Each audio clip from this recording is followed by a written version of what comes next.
sexy demons. How is everyone doing? Welcome, welcome, welcome. Dude, Rob, the review is going to be amazing. Welcome in, Rob. Welcome in, Tobias. Welcome in, Masterclock. Welcome, welcome, welcome. Oh, that's awesome, dear Masterclock. Glad everything is working well. Setup is good and everything is vibing and thriving. Welcome in, everyone. Yeah, Tobias will maybe do some LMU tomorrow. Maybe tomorrow. I mean, I saw the dailies were, I think, Monza and Bahrain, which is two really nice dailies. I think it's Monza and Bahrain. I could be mistaken, but yeah.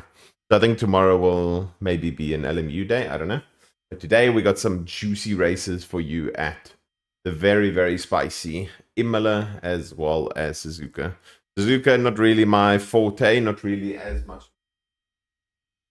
once was. It is kind of nice to drive Suzuka with the 9TC Ferrari, so that also helps. But yeah, we'll see how it goes. As far as I remember, they announced it, Tobias, Tariq. I think it was Tariq that told me. Or it was, that was either Tariq or it was Tommy that told me.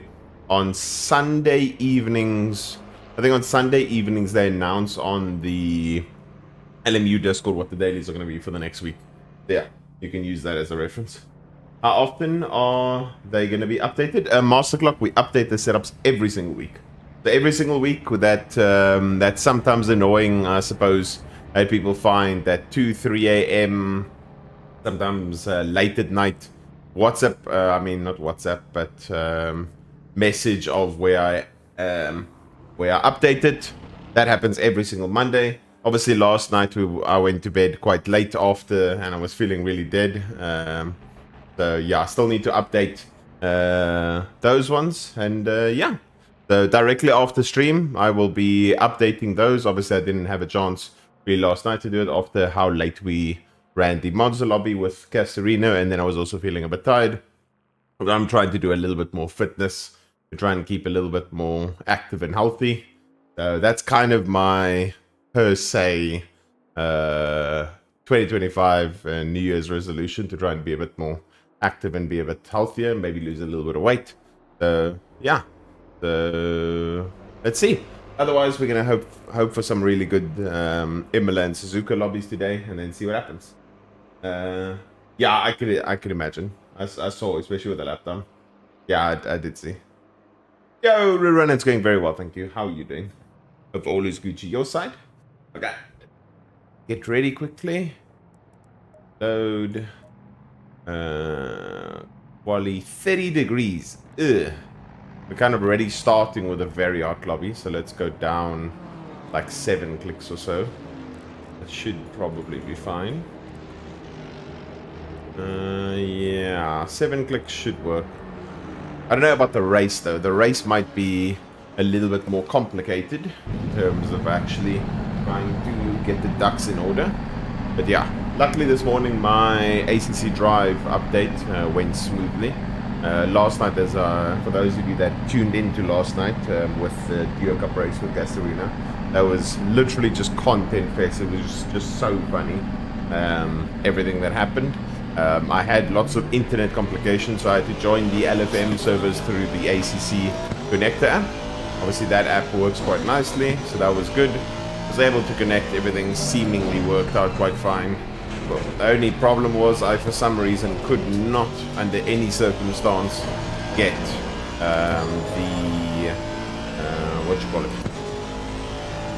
get the accdrive app updated whatsoever, just due to the fact that, in general, the internet problems that I have, for some reason, late night. Sometimes that happens during the day, but I don't know what's been going on with SA internet as of recent. I genuinely don't understand.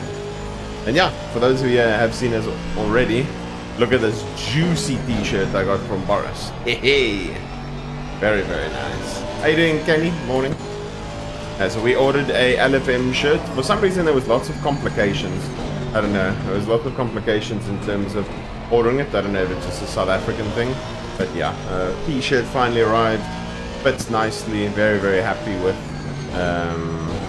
how everything is. Yeah, looks good. Feels good, and it's very juicy. And then for those, obviously, those of you have the shirt in purple, let's go. I was actually looking at those ones. Myself and my friend Gio were looking at if we had to order one for ourselves which color we would get. I went for red. I think he said the purple one looks pretty cool as well.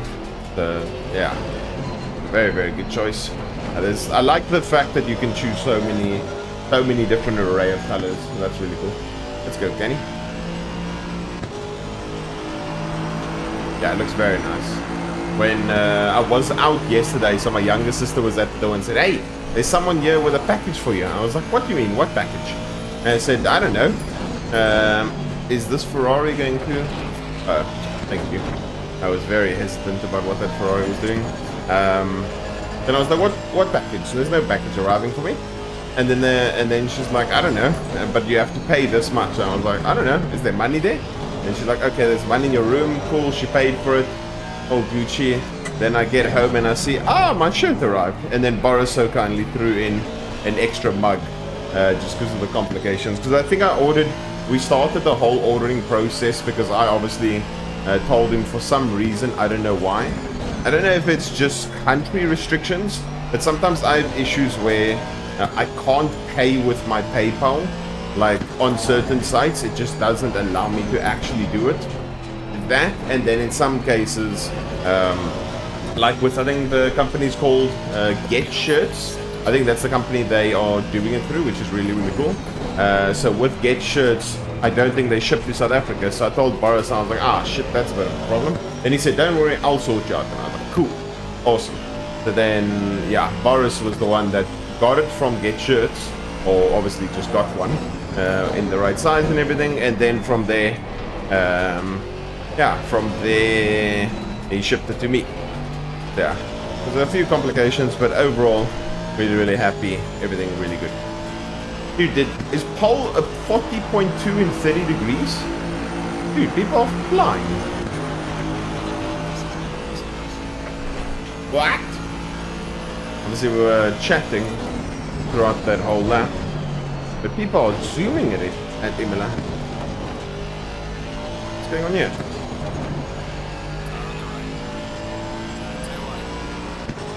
I don't know why this Ferrari is defending. Your lap was already screwed by you being blocked. Now you want to block me as well. Make it make sense. Make it make sense. Unfortunately, you got blocked by the BM, and then you decide to block me because might as well screw my lap. Yours is also screwed. Bonnet cam goat, how you doing, bub?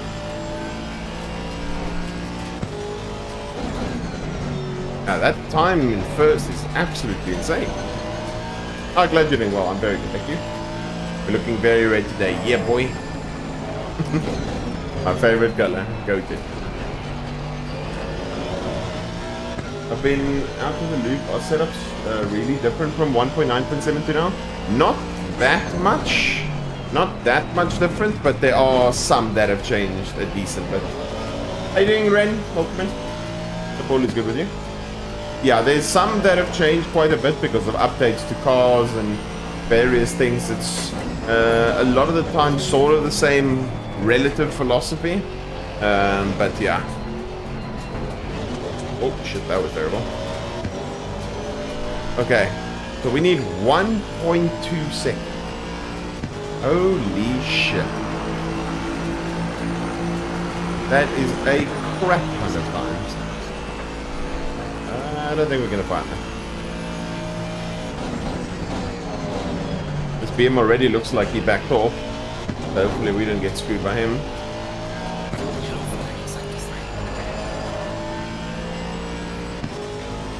He's back, baby. Heading Pingu. Hope you're well. Oh, there's a lot.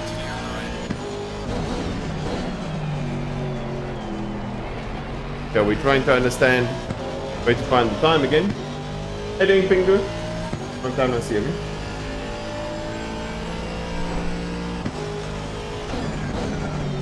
So we're gonna need an absolutely astounding section for the rest of the track. The 410s at the moment.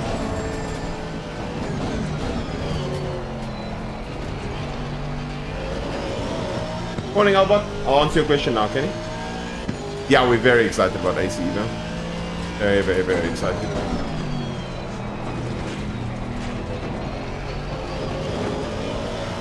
Luckily, there wasn't invalid. Need to try and nail these last two corners.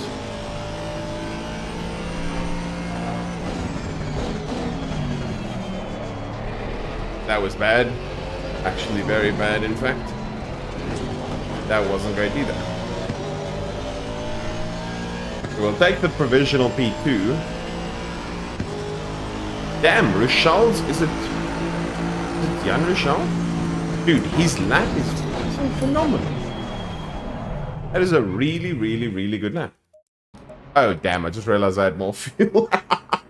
I just realized I had more fuel. And now I've got, like, no time to actually get out. So, yeah, that wasn't ideal.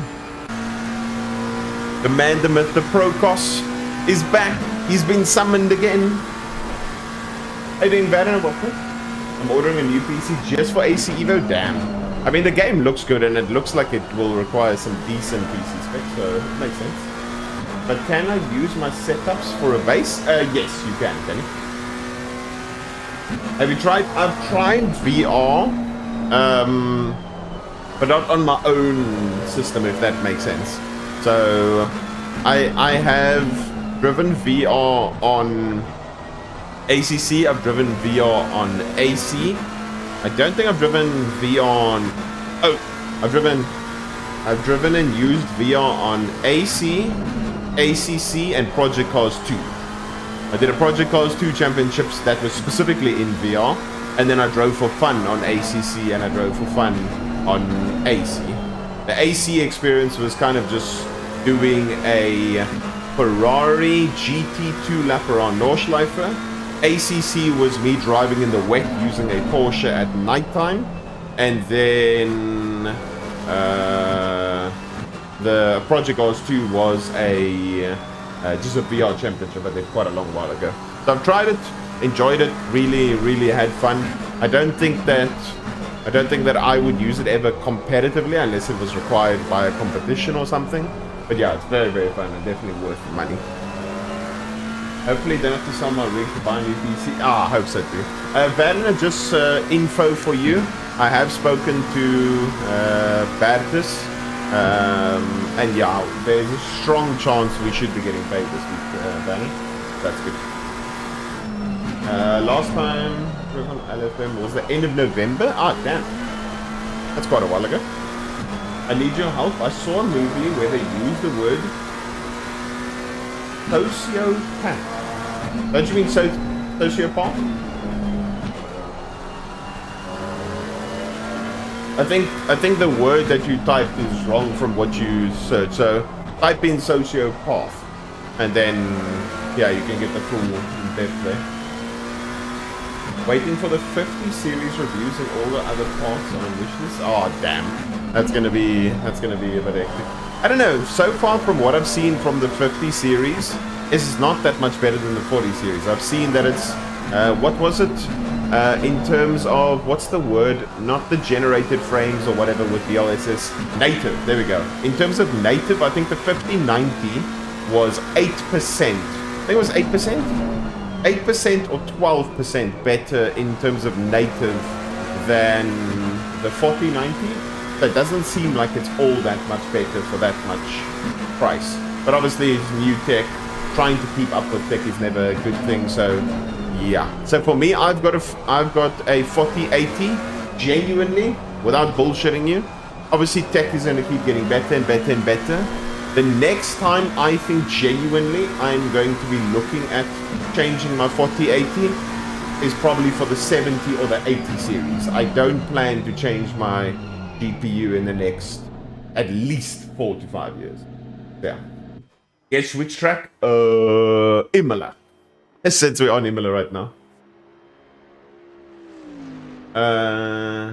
Like for the better than the 40 series, but nowhere near the numbers in video. Yeah, completely agree. Literally, Pixel has its spot on exactly like what I was saying. Yeah, so it's they boasted some crazy numbers. I don't think the numbers that they boasted were nearly as good as what it actually is in terms of raw performance, but nonetheless, it's still really, really good. So, as an example, I can tell you, obviously, at the time, Jordan Sherritt, that a lot of you know, had a really, really beefy GPU. Apparently, it was like godly at the time. You guys will know more than me. But Jordan had a 1080 Ti, which was apparently crazy when it came out and how good it was for such a long period of time. I think it took Jordan upgraded to, I think, a 4080. Yeah, I think he upgraded to a 4080. He first, wait, does he have a 3080 now? I can't remember if he has a 3080 or 4080, one of the two. But he upgraded from that to a new GPU when he got his new GPU, and it took 4 or 5 years. So that's kind of what I'm hoping, similar to my 4080, that it lasts a really good, decent amount of time. I don't have any problems with any FPS on any game, so yeah. I have a 5-year-old PC. I mean, depending on how much frames you still get and everything still runs well, then it's all good, I suppose. You're going to be joining some LMU league racing? It depends. I might start my own LMU league, which will be quite cool. Depending on driver swaps, I might want to do a driver swap championship, might do a normal championship. We'll kind of see what happens. And with that also being said, let me look at the temps of the tires. Tire temps seem relatively okay, even though it's 30 degrees. So we'll just go 7 clicks down. Then, yeah, I don't think I'll be joining anything local, I don't think. That's 8. We go 7, go 6 there. Let's go kind of 7 there. Yeah, the fuel should be okay. And yeah, let's go from there. DLSS4, for every native frame, AI generates 3 best guess frames. Not really what you wanted for online. That's if the game... Yeah, it makes sense. And most of the time, from a sim racing standpoint, all the best things you can get have X3D in its name. So if you want something that's really, really good, from a sim racing standpoint, make sure it has X3D in it. Then you Gucci.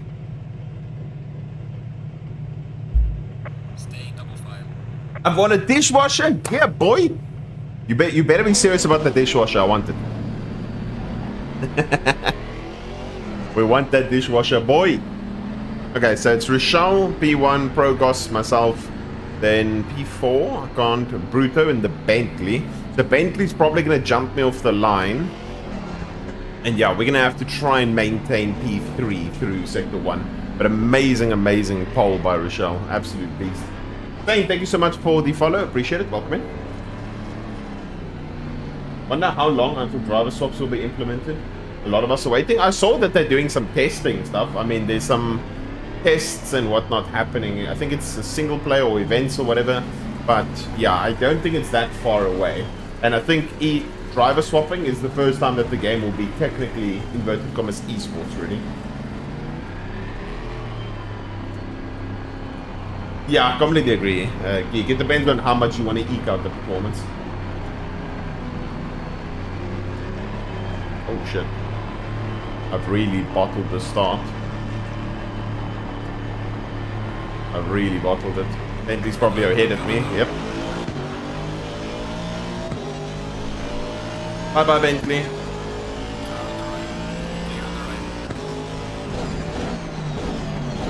Oh my god.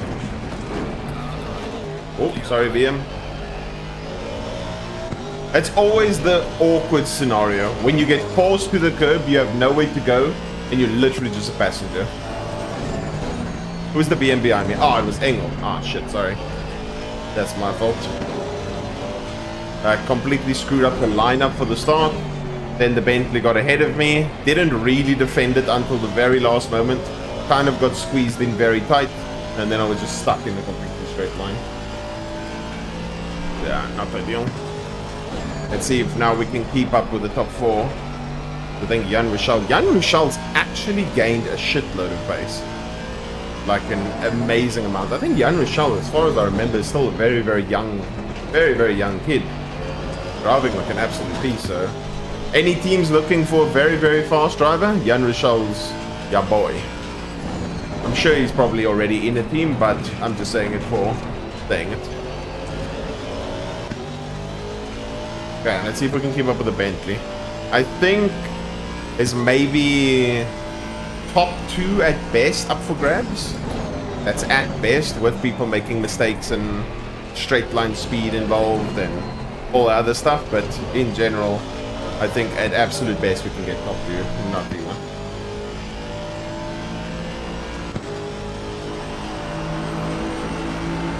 Oh, that's not good, Kenny. That is not ideal. It looks like with the ducks that we have went with, we still have decently good straight line speed. Oh. Yeah, we still have some seriously good straight line speed. We just need to see if we can get tucked up behind these others. Bentley makes a little bit of a mistake. Fine. Just brings us slightly forward towards him. Makes another mistake. At this point, Bentley's going to lose the slipstream, and depending on how long we fight with the Bentley, that is our shot for P2 completely gone. Because we were hoping the Bentley was going to stay nicely with the McLaren. So yeah, that's seemingly not going to happen anymore. Oh. Going behind another car through there is terrible. The Bentley's acceleration out of that corner is mind-blowing.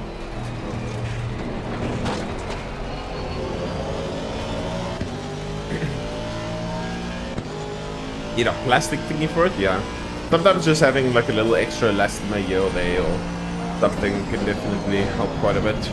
Okay, let's see. Can we get a good exit onto the straight? And then see what the Bentley straight line speed is. If it's good, bad, or okay. At the moment, I feel like we're being stuck. And we out-qualified him, but not by a whole lot.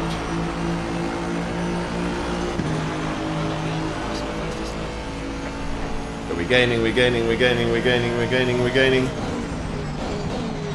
Just too late.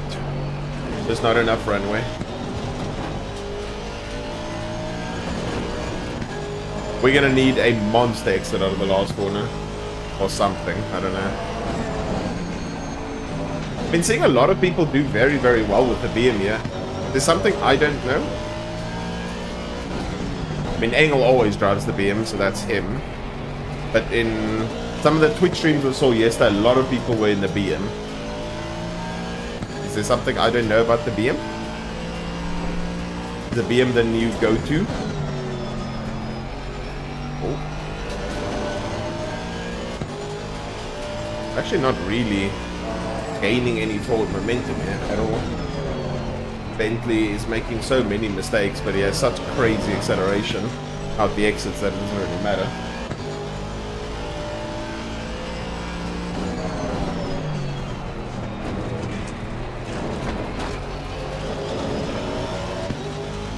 Now, chicane's still pretty good.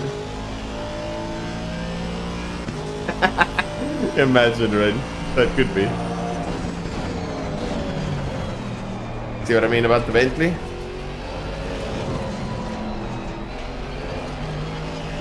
And we didn't quite get the exit we wanted. We're still relatively close.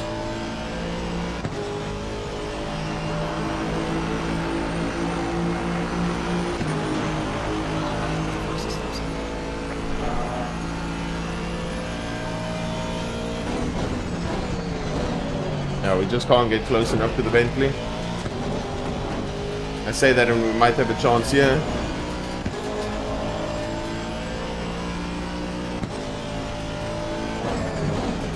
I can't see.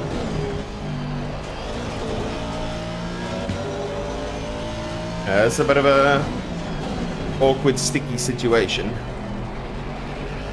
Bentley's making so many mistakes so we can't get past him. Yeah, VRS failings are quite good. All depends on budget. Everything these days is budget. If it works, if it doesn't. Procos, gone. Procos actually looks like he's bringing some of his old inspired pace back. So maybe Michelle might have a nice battle on his hands.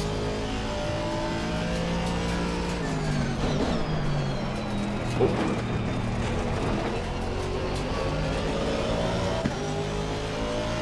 We stuck. Oh.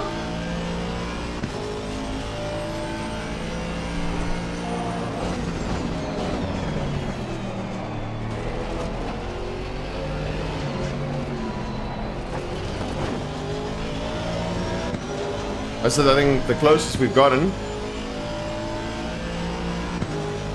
Come on. Come on. Now we should start pulling. Is he letting me go? He's letting me go. Okay. Thank you, Bruto. Huh? I'm in confusion.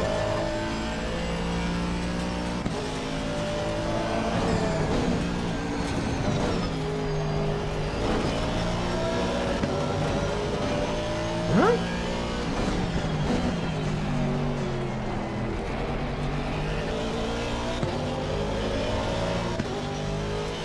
Yeah, we take it. We take it. Thank you, Bruto. Don't know why you let me go, but we take it. Maybe didn't want to fight and then end up dropping behind in case the fight goes badly. I don't know.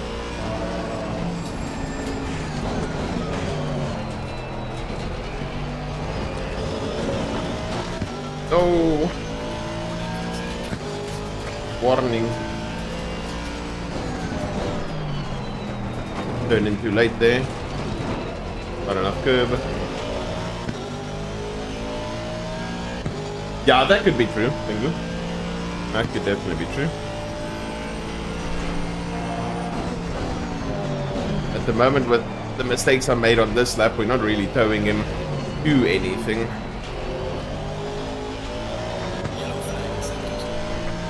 So we're going faster, that's a certain, but we're not really towing him to the group edge. The group edge is doing 40.5s. I can maybe do like 7s at best. Yeah, I don't know if that's gonna happen.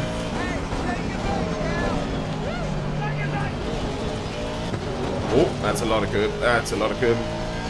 Check and make, baby. Thank you so much for that YouTube sub. Appreciate it. A little weird. I still need to test out Atom and the other thing that Dan Suzuki told me to have the multi-stream and stuff working nicely.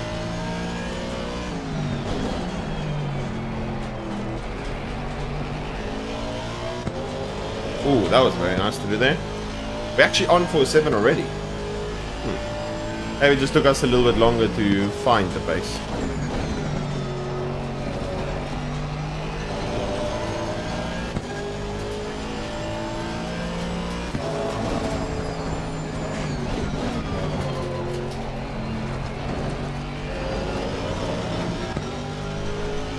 Oh, baby, go.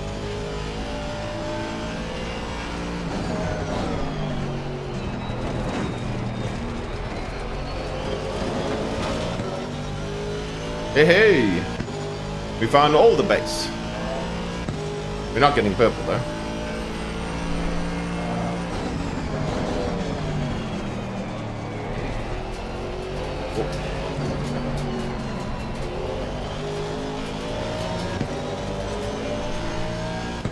Okay, we found the base.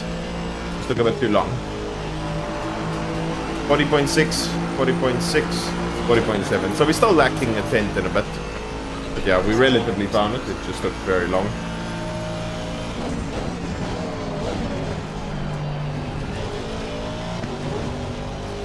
The only thing was switching cars the whole time to make things a bit interesting. Yesterday, driving that McLaren, it was actually so nice to drive.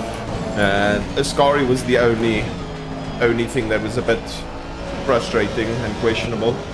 But other than that, yeah, the McLaren at Monza was so much fun. And the race overall with Castorina was really, really fun. It obviously didn't go to our way from an ELO side of things, but it went really well from the content side of things. It was very funny. I was just sitting there pissing myself laughing. Everyone was having a good time in chat. And we just had a big laugh. That was good. It was like the fun factor was maxed out.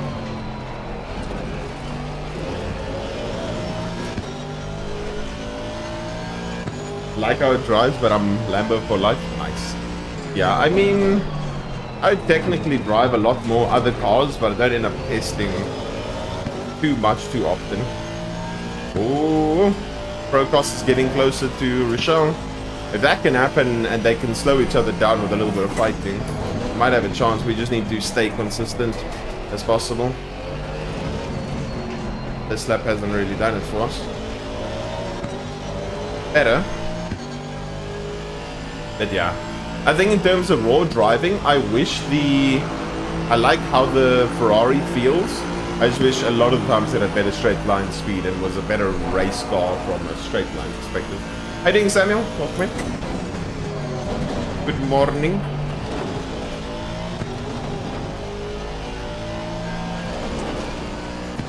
How you doing, Kaylin? Welcome in.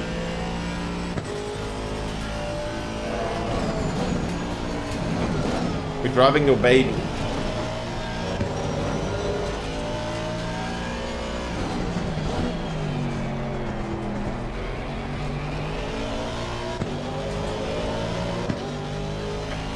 Yeah, it doesn't look like he's catching anymore. Gap's sort of staying the same. Whose baby? Your baby. Because you're an Aston man. And I told you which car to change it. You still asked on Twitter. I laughed so much when I saw that, Kellen. I told you, everyone in my chat told you what car to choose, and you were still asking on Twitter. I was like, okay, buddy. It was just making you laugh. Your Alton is Nightmare on... Huh? What you mean Alton? Am I tripping? Oh, that's cut. I've signed everywhere? Yeah, it seems like it. You've chosen every single car. Oh.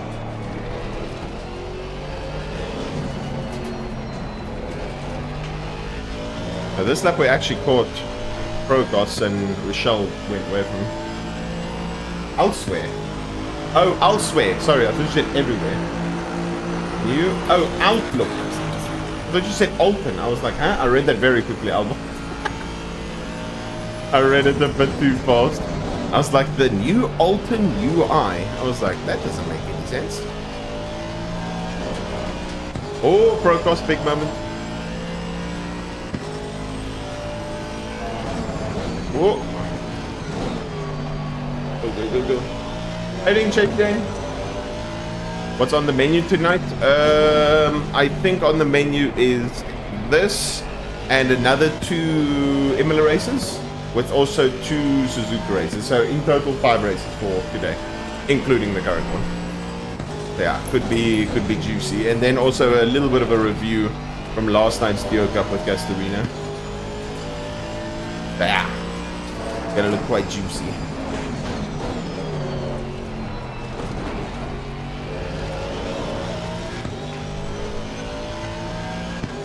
Mistake Procos made. Hopefully, I mean, he didn't get any damage, so I don't think he should automatically just end up losing pace. Oh, I'm gonna lift. Yeah, I don't want 3 cuts on my way chasing Procos. Unfortunately, that cost us like 4 tenths. But yeah, I'd rather lose 4 tenths and then hope to gain it back than be on 3 cuts behind him with 9 minutes to go. Are we going to review the formation app? We are indeed, HTC. We are indeed. It was so funny. It was such a good laugh. I was dying laughing. I couldn't help myself. And I think Castorina was as surprised as everyone when it happened. Like, I've never seen someone like risk it on the out lap like he did. I mean, there's the first for everything, but yeah, it was just so funny when it happened. No, a little bit of sand there.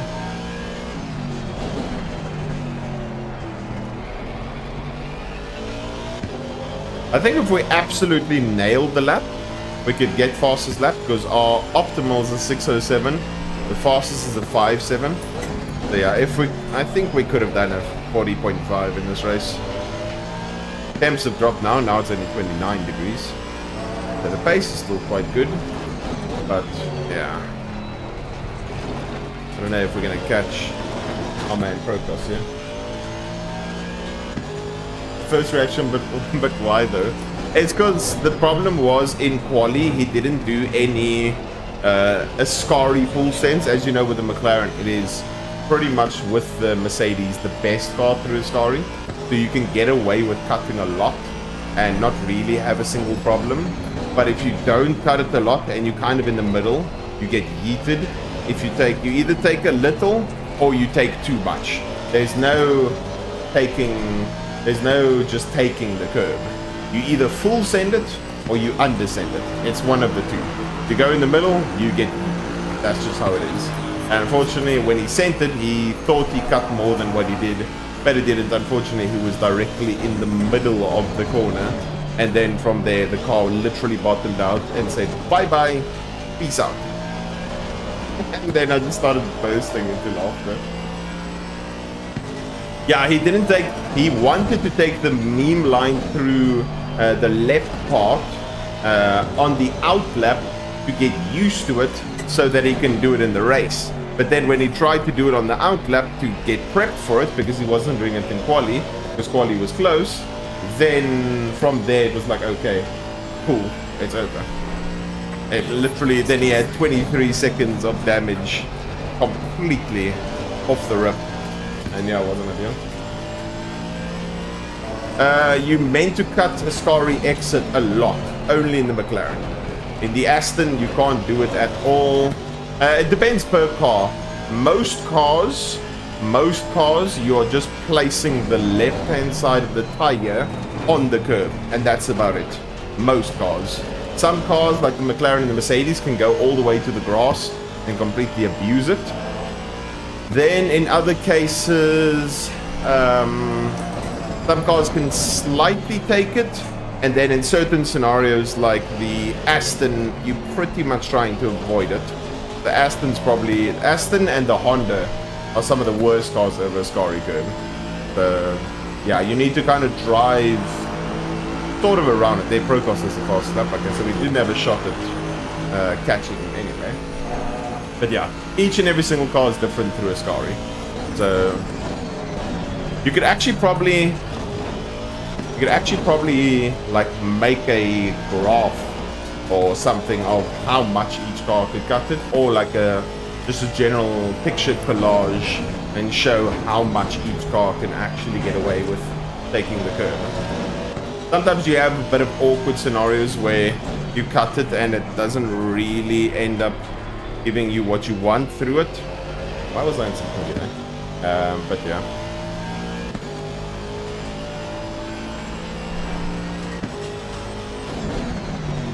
Yeah, the second gear there pulled was very bad. Bentley's back on my ass, probably wondering why he let me go in the first place. Oh, that's too much curb. How you doing, Jackie? Good morning, Omi. Hope all is good with you. But yeah, so unfortunately in that circumstance, he just did not cut enough at all, and then the car went flying. We had a good laugh about it though, and then the stop-go 30 was also very funny. All the other various crashes and incidents and stuff was also very funny. Yeah, it was just generally more a big ELO donation that ended up just being a very funny stream. We ended up laughing. Our ELO wasn't laughing, but we were laughing. Our ELO wasn't laughing, but we were laughing. And we had fun overall, so I think that's what's important. But yeah, we're gonna do the Nordschleife event together again as well. So how much days is it? Not next week Monday, the Monday after that, when it's Duo Cup again. It's gonna be me and him in the Ferrari. Oh shit.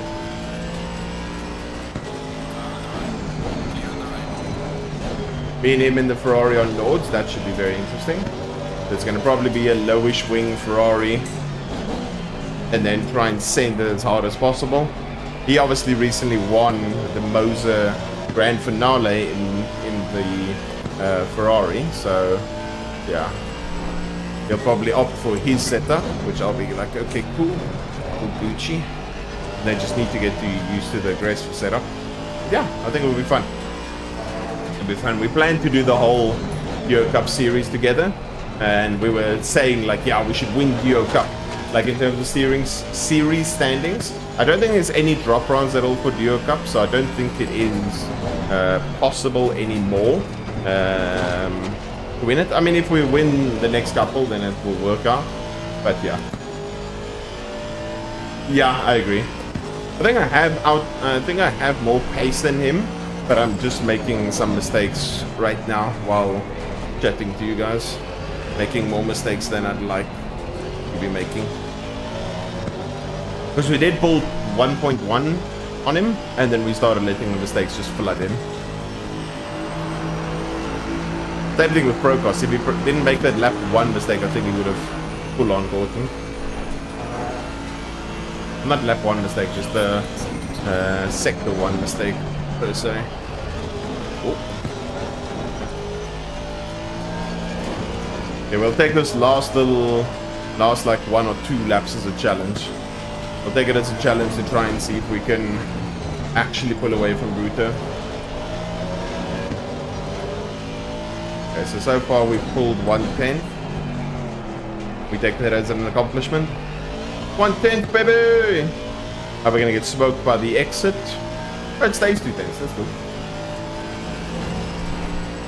No. I never blame chat for anything. Always up to me. If I want to look at chat, I look at chat. Always up to me.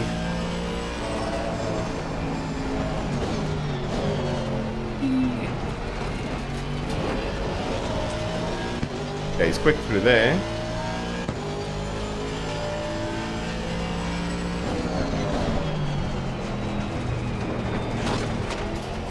Always get shocked when that's not a cut. And now it's 1 to 2 tenths because it is flashing to 6 tenths.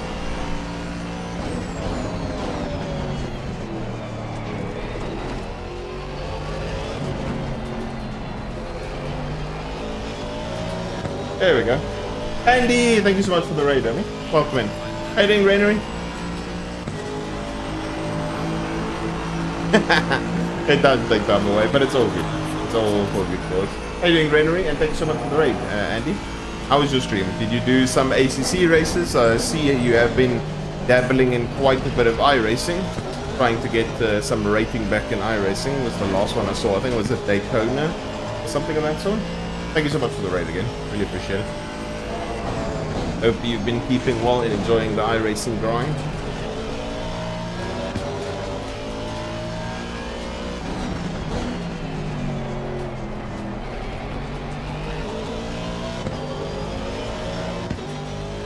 Yeet.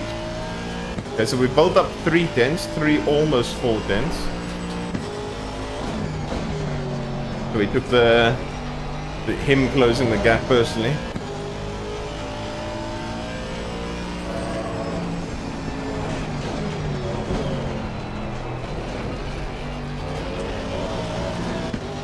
Go, baby, go.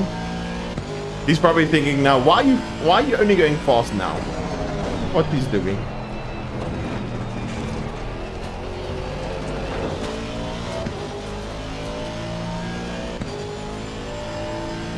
Opening lap? The opening lap of this race or yesterday? Oh, that was on the out lap. We got the damage in out lap. There we go. Leader finish. GG's to Procos and Richelle. Richelle drove like a beast. Okay, I'm not making that. Almost about to rear end him. I want to see over here. Literally just my lineup was atrocious over here, and then from there I got squeezed and I couldn't really do much. Yeah, I'm trying to like, okay, he's not really defending the inside. Then as we're approaching the braking zone, he defends it. I tried to outbrake him. I realized that's a bad idea. At this point I have nowhere really to go but to be on the curb. Unfortunately that gives Engel a slight little tap. I don't think it got too much damage out of it. You see, he tries to swing it around the outside. I bounce off the curb, unfortunately. Yeah, I got 0.3 of damage of that, and that was kind of that. And yeah, other than that, there's nothing really else that happened in this race. Let me go to the race. It was so funny. Yeah, so here we go. Here we go. We now have a bingo card. Oh, that's pretty cool, Geek. That's pretty cool. Let's see. So essentially, what I'm about to show you guys is essentially what happened yesterday. So yesterday's race, So here's the situation. Castorino and myself do the race together. He gets pole. After he gets pole, he didn't send Ascari at all. So he said, you know what? I'm going to send Ascari as hard as I can to practice for the race so that it doesn't happen in the race. If something happens, it rather happens on the outlap. And then this is what happened. He just didn't take enough curb.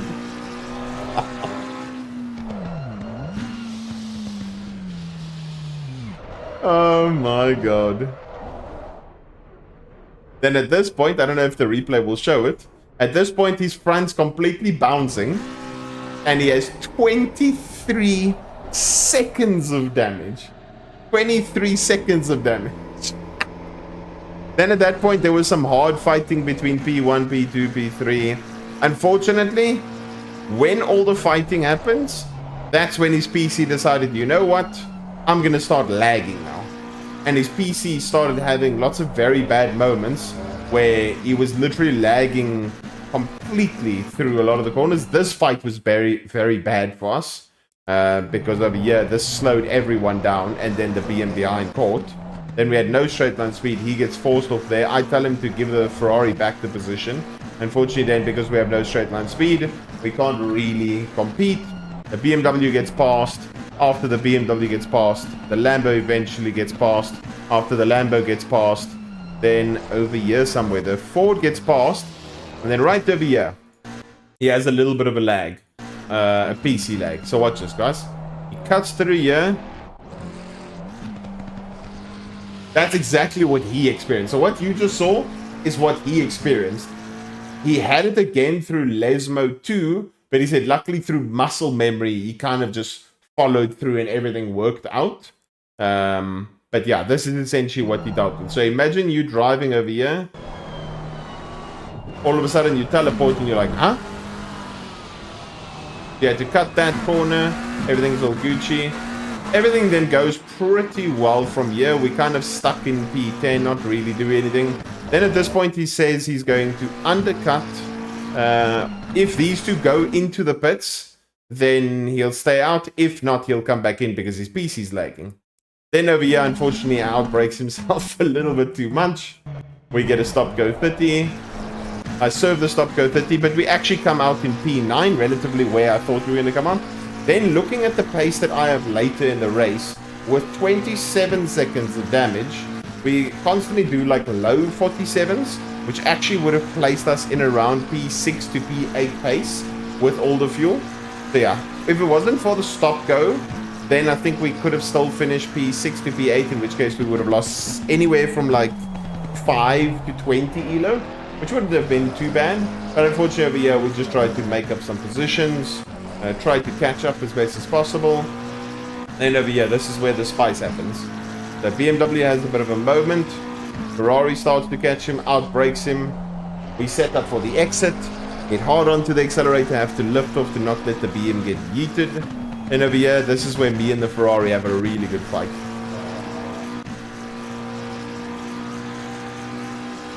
Here we go. Get a nice little slipstream. Our car's still lacking a little bit of straight line speed. I try and swing it around the outside. He leaves me just enough room. I leave him just enough room. Get hard onto the accelerator. As you can see, car's a little bit broken. Here we're still side by side. I just outbrake him slightly and we get the move done. Very, very nice move over there. And yeah, that's pretty much that.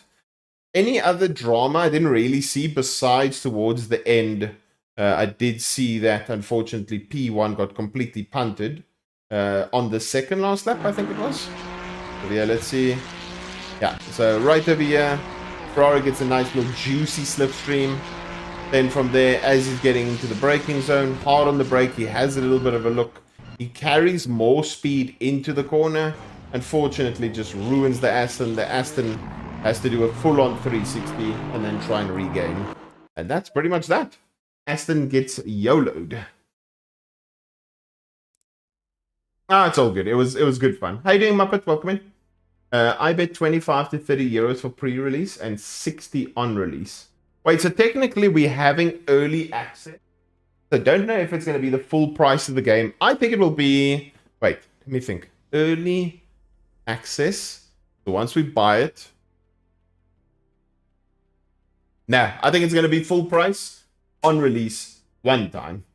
I'm thinking it's going to be a $40 game. Yeah, I was thinking they would do it wouldn't really make much sense if they do it in that manner where they have two different prices. Kind of like what LMU did it. But anyway. Let's see. I think we're a little bit late. Not too bad. Okay, let's go. Fariri. Fariri. Okay, looks like it might be nighttime. It is nighttime. And it's wet. A wet nighttime race. Sensational. Okay, let's change this to 800 because that is a Ferrari. Change this so we can see and we can fight. 0.2, 0.8. We can see, we can fight. Change this to Ferrari. Now we are all good and set to go. What if they do an EA release that has one of those all DLC price where they charge you one big price? That would be a bit interesting, but I think a lot of people will end up just getting that one. I think a lot of people will just opt for the much more expensive one and just get it over and done with one big hefty price in one go. So yeah. Okay, let's quality setup. We chuck on some wets on this bad boy. Let's chuck in way too much fuel so that we can just keep going, get into kind of a rhythm. Go over here, go over there, drop that. Yeah. That should be fine. Okay. And out and about we go. Okay, this is obviously Suzuka, so we can get away with easy 9. In the dry we use 9, let's use 9 in the wet, might as well. That doesn't make any sign-up sense. I thought there would be for Suzuka, and this feels extremely wet.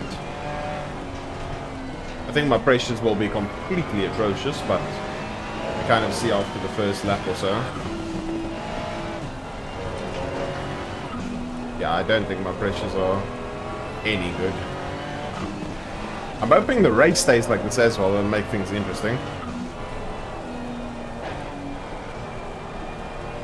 Yeah, I think there will be, like we were discussing, one full price.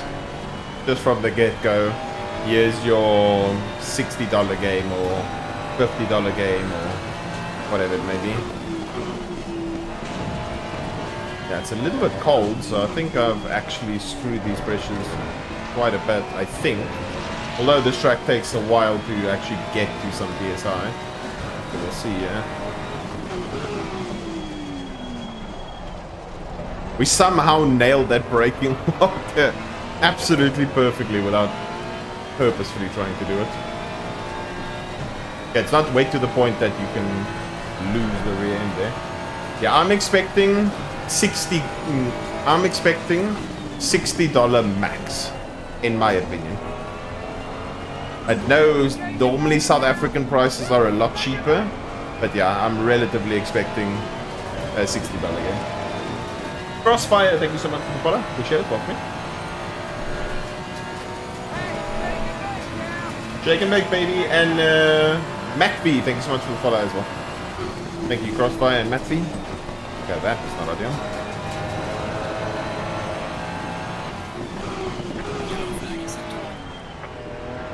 Okay, let's go. Pressures are nowhere. So I think we do one lap as a banker. One lap as a banker, and then we actually come out again and get some pressures. So it's 27 PSI. Yeah, that's not ideal. Especially on a track that you can't really pass on.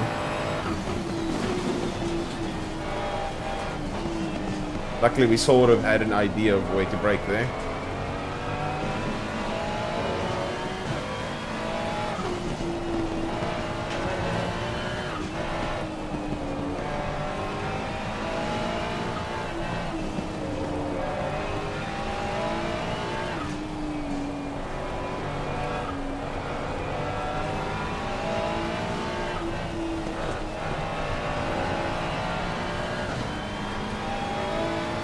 30 pounds max?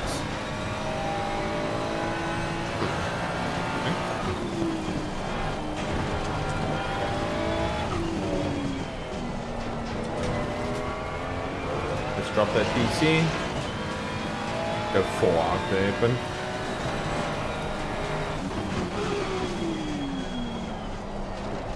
Ferrari's ability to go wow.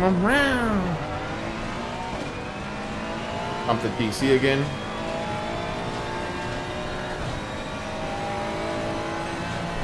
Let's see what this lap will end up as. Just looking for an okayish banker, so that with the banker we can actually get some proper pressures. At the moment I'm not expecting a lot with this lap. Clean lap. I don't think it's particularly super fast. But yeah, 28 PSI is 8 good.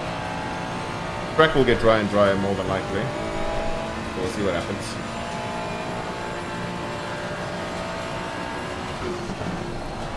Oh, don't understeer. Oh.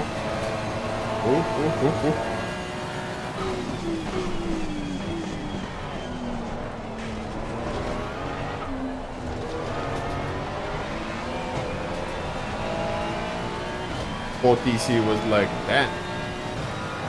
Okay, what do we need to beat? What do we need? A 9-1. Oh.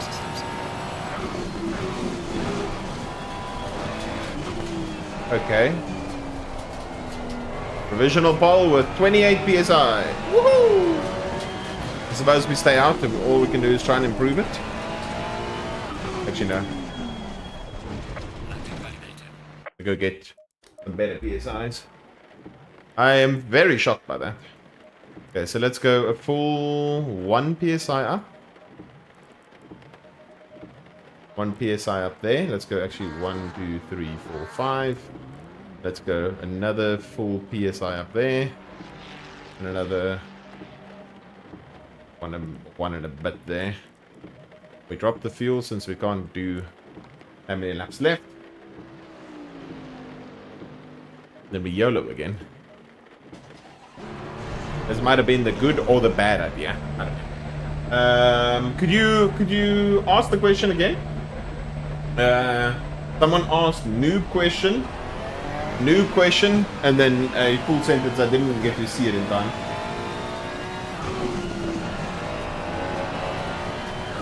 Yeah, I love wet races as well. Wet races are my go-to.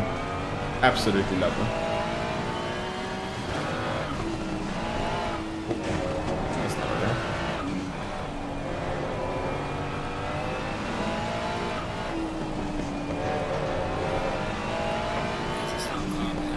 Someone asked, I think it was Albot. Albot, if you could write that again, please. Okay, yeah, the track was getting better, I was right. I should have actually probably stayed out on the 28 PSI, and then it probably would have gotten to low 29s. Now we only get 1 outlap. 1 outlap and 1 lap. It's okay, at least we can start probably towards the front. Asked about red racing, if you need to change anything instead of outside tires and pressure. It depends. If you are, let's put it like this, if you are on the fly and you just like rock up and oh shit, the track's wet, just do it. Mostly you can kind of just change the pressures. A lot of cars do very well with a dry setup in the wet. Some cars don't do as well just because they naturally aren't as good in the wet. But for the most part, if you just change the tires and the pressures, it's all good. Sometimes what you can do, depending on how aggressive your dry setup is, you can drop the rear ride height by 1 click. You can add 1 click of front ride height if you feel the car is too pitchy. The ABS 1. So in general, without being too complicated, if it's wet, change your ABS to 1, change your brake bias to minimum, and then boom. Then to change tires, change pressures, and that's for the majority part it. Otherwise, if depending on how the car is feeling in the wet, you can decrease the rear ride height, increase the front ride height by 1 click. If you really want to, if you feel the nose is a bit hectic, you can add 1 click of front, a wheel rate. There's so many things you can do, but in most cases, yeah, you can kind of just stay exactly as you are, and everything will kind of work out for the most part. Obviously, if you have a full-on dry setup versus a full-on wet setup, you're definitely going to see a lot more benefit having a full-on wet setup. Obviously, if you're in a position where you kind of don't have a choice, then the full dry will kind of work. I don't think, depending on the type of track and how wet it is, that a full-on wet setup gains you that much over the dry setup. It depends on how good the dry is.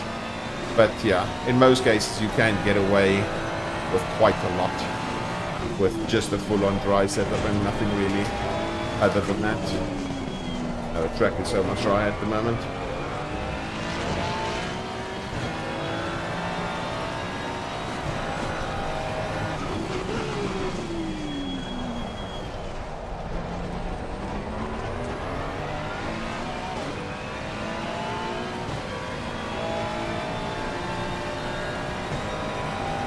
Well, in 10 DC, oops. There's 7 DC for this next corner.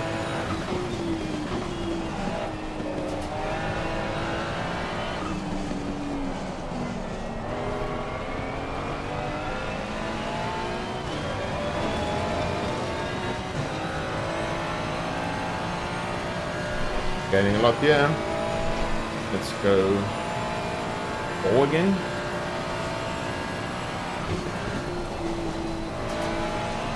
Almost lost it. Could have been awkward.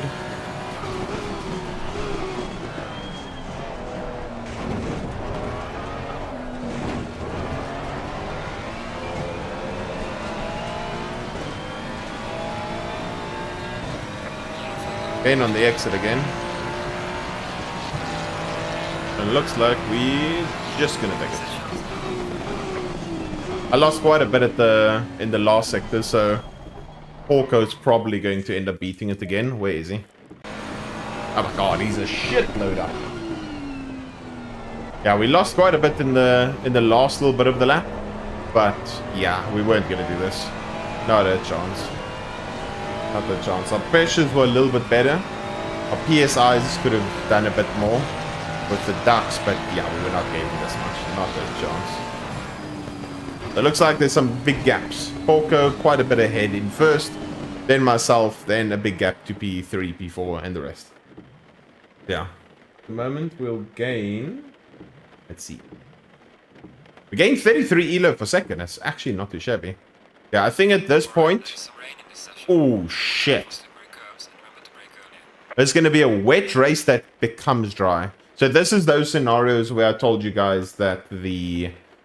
dry setup works very well, because when in the potential eventuality that it does end up dry, then you're in a very good space. But we need to look at how we're going to read the situation. So at the moment, the track is full on wet. We're doing 2-minute 7s and we're very close to 10 seconds off the pace. It's still going to be light raining in 10 minutes. Then at, let's say, 12, 13 minutes, it will stop raining.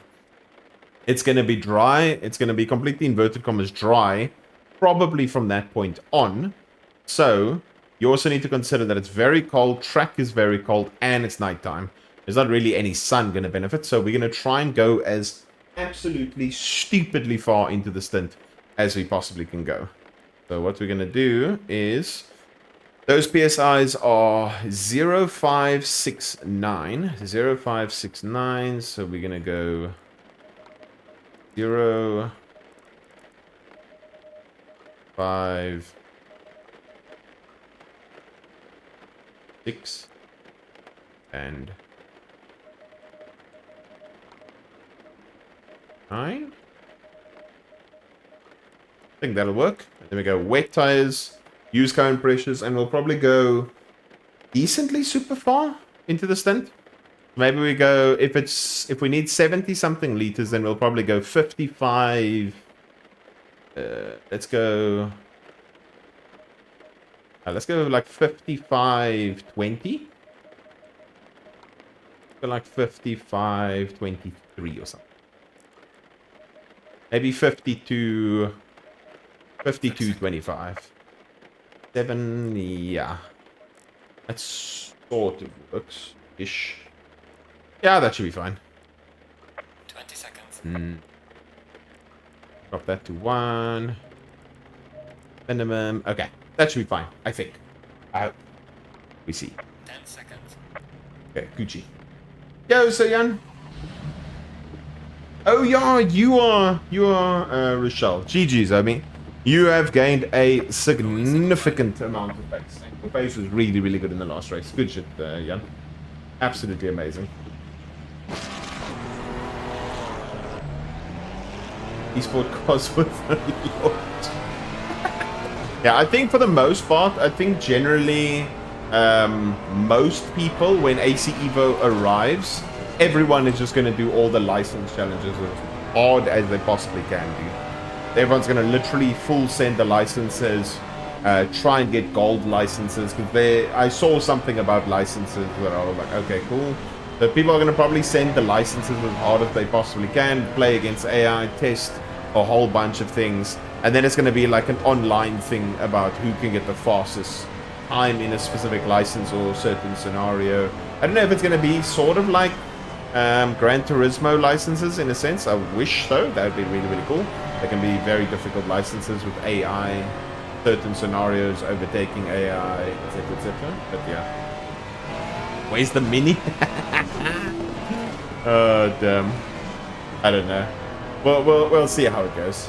I don't know which car I'm most looking forward to driving. I think I'm gonna have quite a lot of fun in that 296 road car. But I think most of road car stuff, I actually really enjoy driving road cars, like in sim games. I really enjoyed it. It's a lot different from, because I don't know if it's just, I think it's probably just my case of playing Gran Turismo, but a lot of the time back in the day in Gran Turismo, I was much more competitive in road cars than I was in GT3s. It almost seemed like the higher the downforce, the slower I became. It was kind of weird. But yeah, it's always nice to see how people adapt to certain situations. Because that's one thing I was really always good at doing. Like adapting to a different car in a very short space of time. Especially when you're changing categories. So, like we used to do series and stuff where we do one race where you drive a GT3 car. Then after that we change to driving a SLS road car. Then after that a Ford Figo, then a GT3, then an LMP1, then a Mini Cooper, and changing tracks the entire time, which is so much fun. And I think that helps a lot with adaptability and stuff. Yo, Nicholas, how you doing, homie? Hope all is Gucci. Long time no see, long time no speak. Welcome in, homie. How you doing, Christian? Imola Suzuka seem fun. Can't wait to be here. Oh, it's gonna be amazing. Yeah, Christian, you're gonna have a large portion of things to do this week, as this week we have in ACC on LFM we have Suzuka and Imola. LMU has Monza and Bahrain, which is going to be quite nice. I'm going to maybe be doing that tomorrow, and then on Thursday AC Evo gets released, so that's going to be really good. Oh, nice. Oh, thank you so much, Nicholas. Appreciate it. Hope you have an awesome work day and appreciate you popping through. Atlas and Brands will be my jam in Evo. Yeah. As I said, you guys know my situation with Brands Edge. I'm not the biggest fan. Bathurst, I'll be sailing as hard as I can. But I think mostly, I don't know, did they reveal all the tracks that we're getting off the rip in AC Evo? Because I think I want to then do a lot of Imola and Bathurst. Are probably going to be in like my go-to tracks. I think Dead Pixel, welcome. Yeah, a lot of people don't like Brands, a lot of people don't like Bathurst. But they dislike each other for different things. That's going very well, thank you, Dead Pixel. Yeah, I'm much better at... Much better at... what do you call it? At Imola than Suzuka. Same, yeah. Same scenario. Okay, Ferrari versus Ferrari off the line.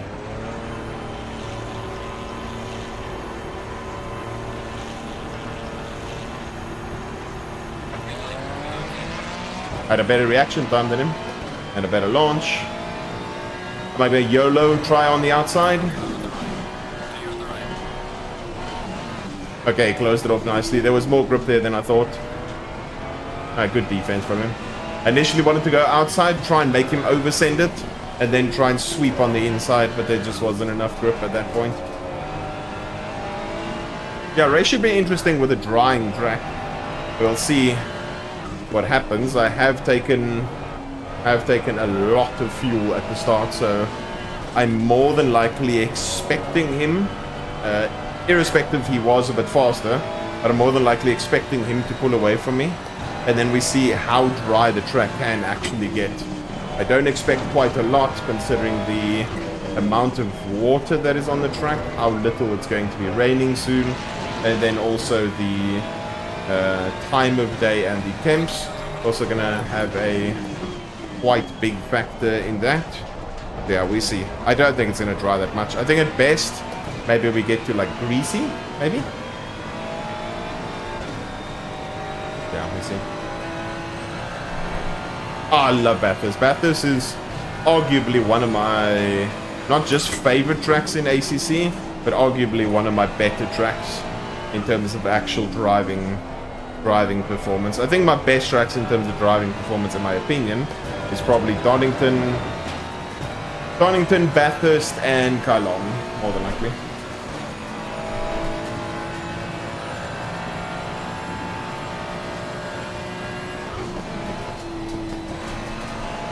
Yeah, I just watched how he did it. We were losing so much time through that corner in the actual quali.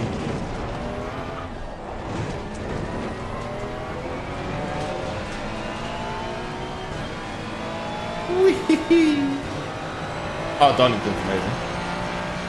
Yeah, there's LMU, ACC, AC Evo. There's, I think, as far as I remember, there's some good dailies on AMS as well. Yeah, there's a lot to choose from this week. This is like a paradise week for everyone. Holy balls. That sector 1 was bullshit that I just did. Well, the first corner in a bit.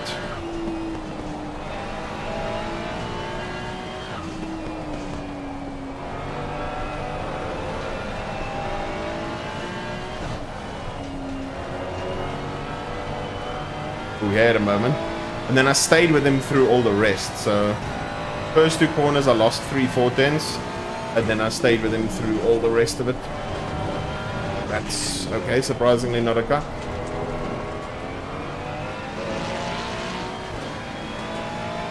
Heading Sean.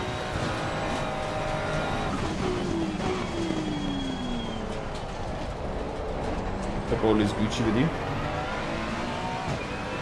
No, there's been no indication of pre-release costs. We're fun enough all discussing it.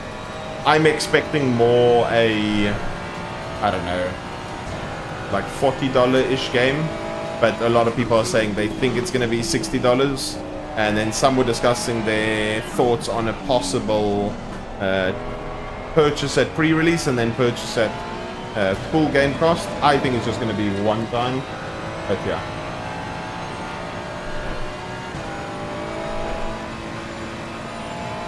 Yeah, we see.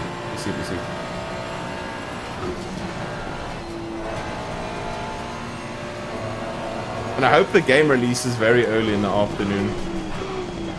Early afternoon or very early morning. I very much doubt it though. Which is a bit unfortunate because my sister is writing an exam on Friday. So I hope and pray that it doesn't release too late so that I can actually scream and make a noise and go crazy.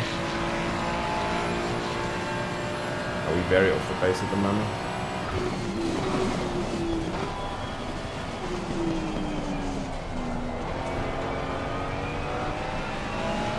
It's damp now, so the track is drying.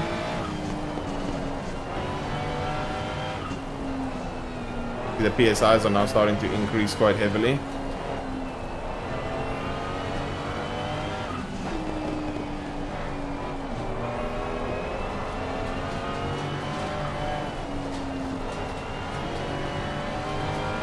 I think we've got more than enough fuel to try and make it to whatever dry bit that we need.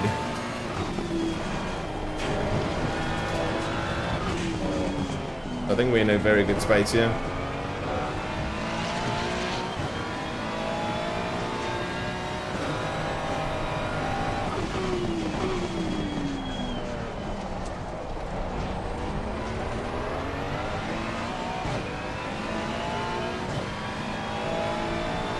Yeah, I hope not. I hope not, I hope not.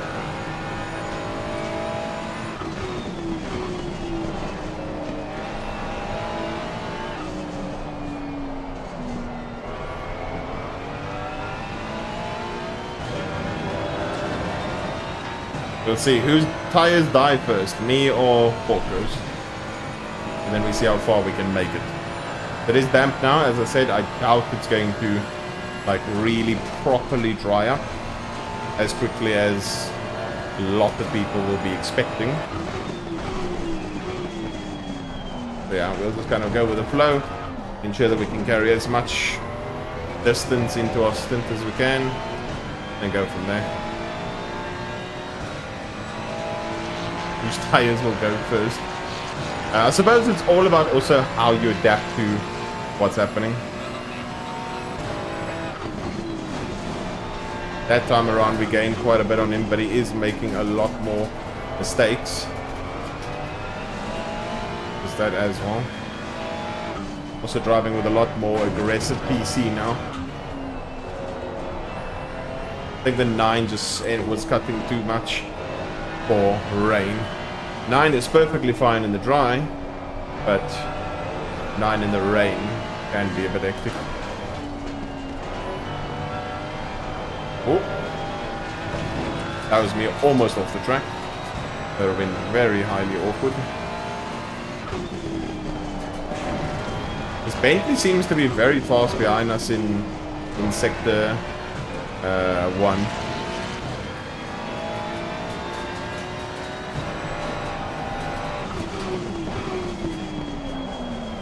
Oh, bye-bye.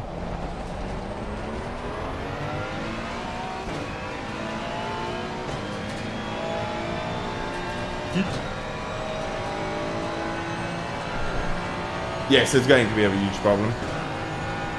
We're going to see how bad it actually ends up being in the later stages. Okay, so this lap was not an ideal lap of any sorts. We gained a lot on Porco and then we lost a lot. That's all. Gained a lot previous lap, lost a lot this lap. Bentley of Bruto is looking very spicy.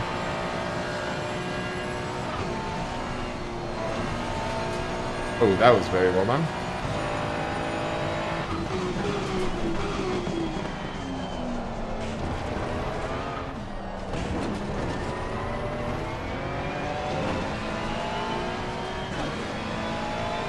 Now, Bruto is looking very quick. One sweeping to the right for some form of pressure to hold on. Passes lap by the Bentley.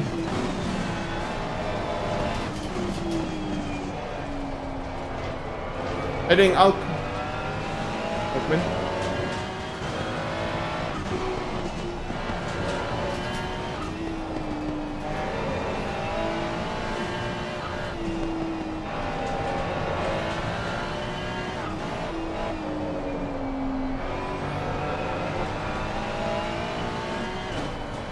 Well, we know in the dry, generally the Ferrari should be using like 76 at max. So I'm just kind of going with that in general. But obviously the wet lap time wise takes a lot more time for relatively the same amount of fuel, if not slightly more fuel. So yeah, they're helping us out. And I think with all the wet-ish laps, we won't be able to do the potential extra dry lap that we can sometimes do. Happy New Year to you, eh? All is Gucci. But we have this Bentley literally engraved in our arse at the moment.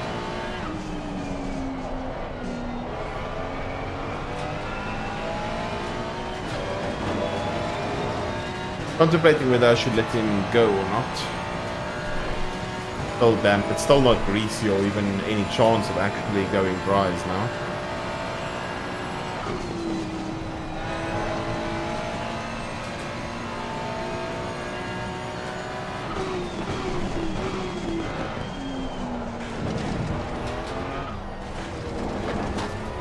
much curb there.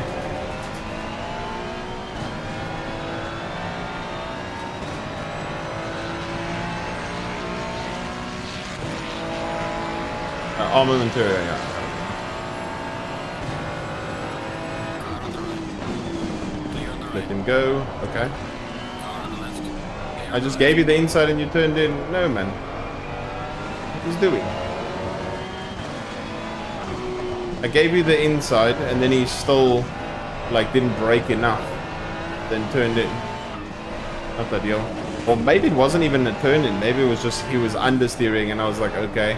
I was waiting for my space to be kind of available. And then it kind of became unavailable.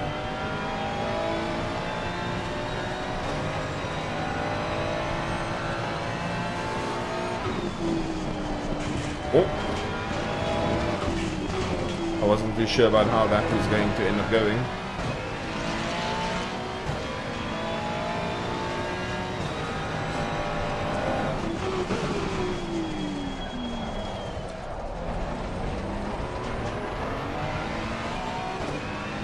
Porco's gone at this point.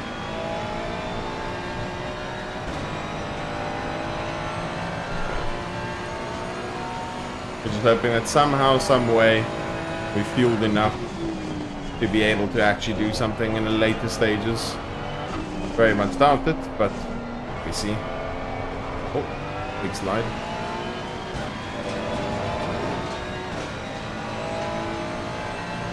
I've literally ripped a mile away from everyone else, so it's only us three. While Porco's on his own mission, Bentley was matching him. I'm kind of unfortunately a bystander in between those two.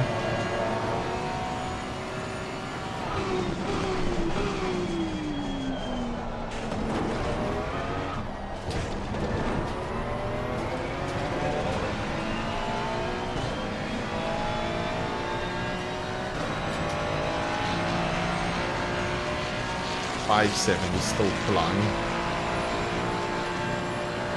We lost a lot that lap.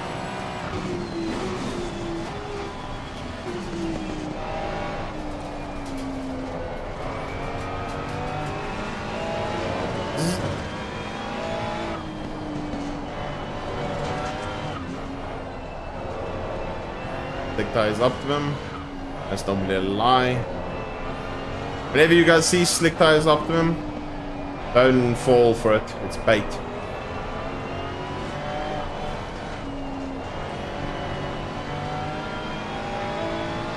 He's bait. Do not trust.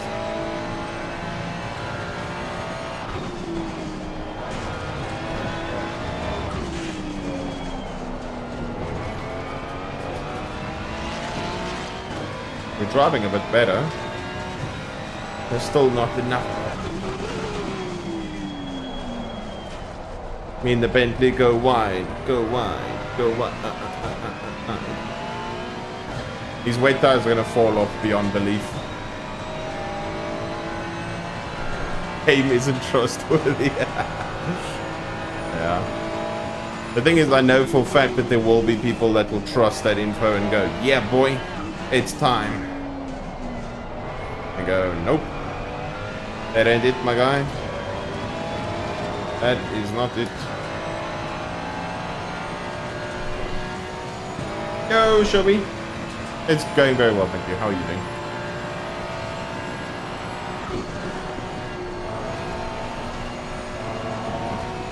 Oh, that's getting sketchy.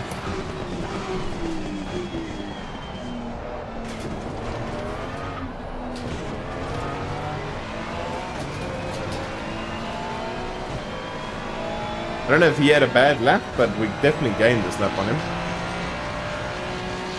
6.6 compared to a 6.2. Gained 4 tenths or so.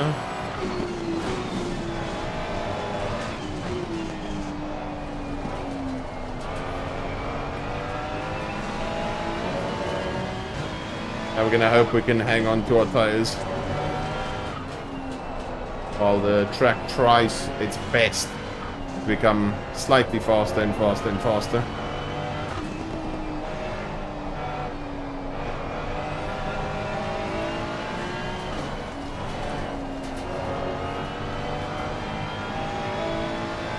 It's gonna be rough. Gonna be difficult.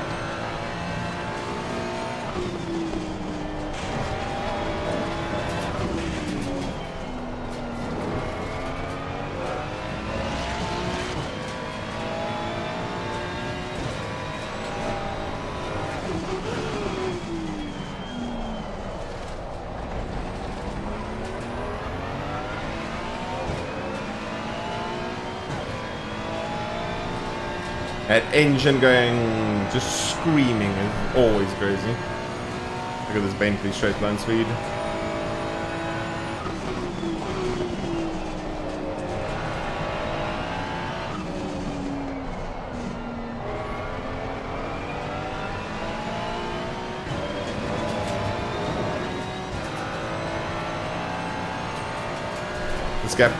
This lap, the gap's mostly stayed the same. We still have 8 laps though of fuel, which is good.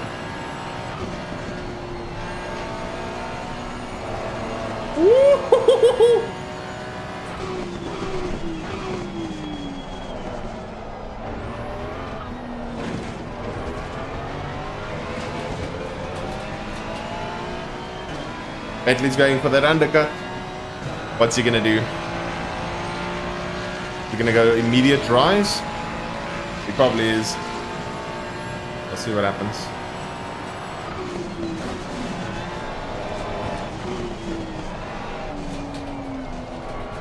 Yeah, it's still them. How you doing, Brad?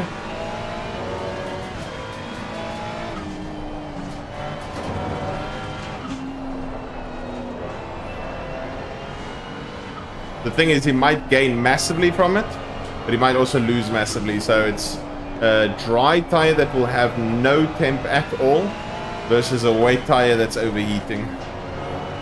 We'll see which one does better. Ooh. I was gonna say, did the Delta shit itself? Because did I really just lose that much lap time?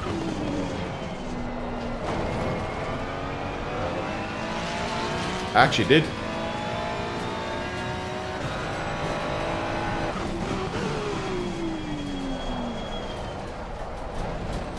Bye-bye, Ford.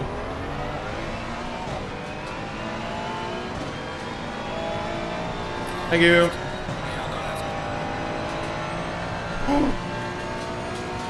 He got out the way and went on the wet patch and completely burned it. Oh no! Oh, dude, I feel so bad now. I flashed him to move. And he full burned it. Yeah, the engine sound, the engine just starts crying, suffering.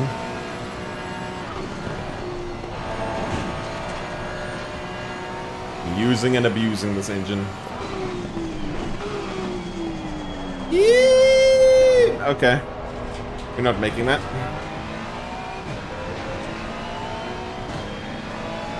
Greasy now. In LMU, that would have been a DSQ. Now it's greasy. We can technically go now if we really need to. But I kind of don't want completely scuffed tires.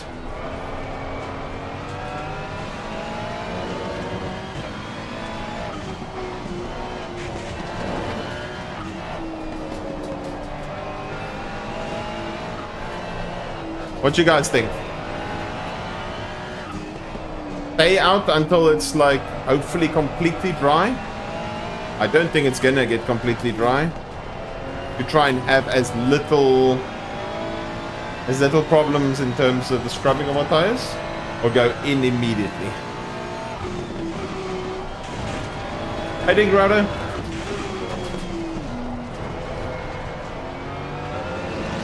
That's our next lap, okay.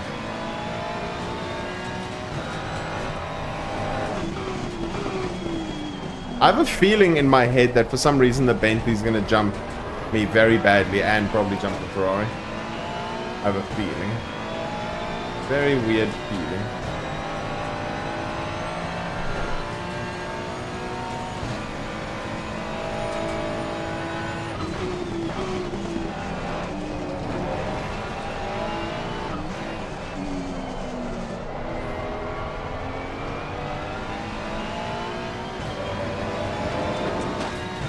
Orko cooked me on this lap. Yeah, I agree.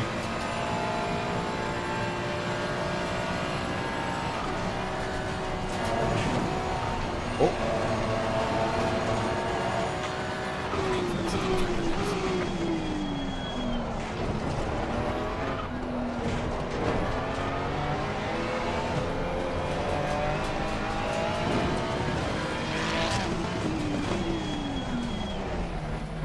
That worked out. Change tires. Dry tires. Let's just go super high up. Super high PSIs for crazy greasy tires. Take the damage completely off. That should be more than enough fuel. Dry tires. Yeah, okay. Unlocked. There's 3 and a bit seconds gone. Oof. That was not ideal.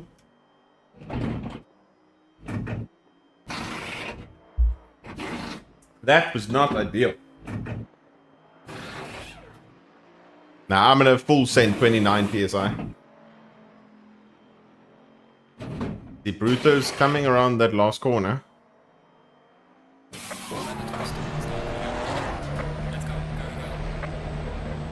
He's coming down the main straight. Oh? Oh my god. We're still gonna get him. It's gonna be close.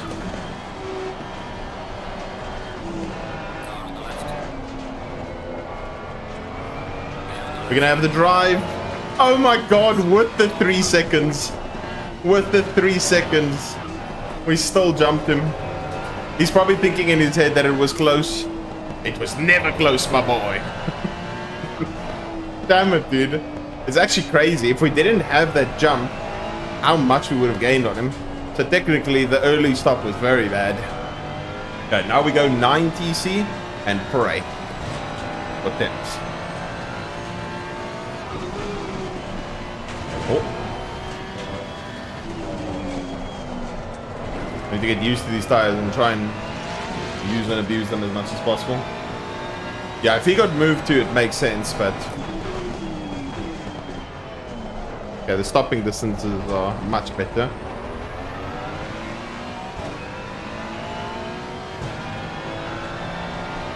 There's like a fixed dry line.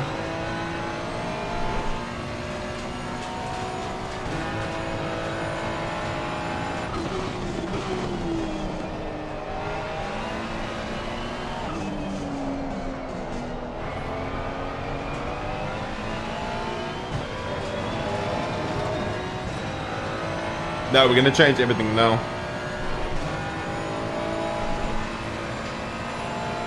It's still... We're gonna change the... We're gonna change the brake bias shortly. Just don't want to end up in a position where I completely screw myself.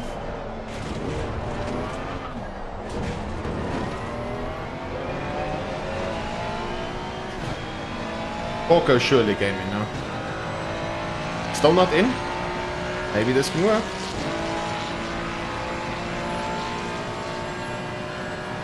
Oh? Oh, he's out. 5-ish seconds ahead. Okay.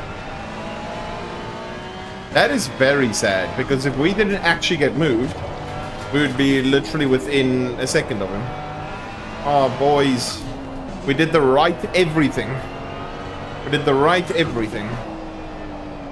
Oh, near man.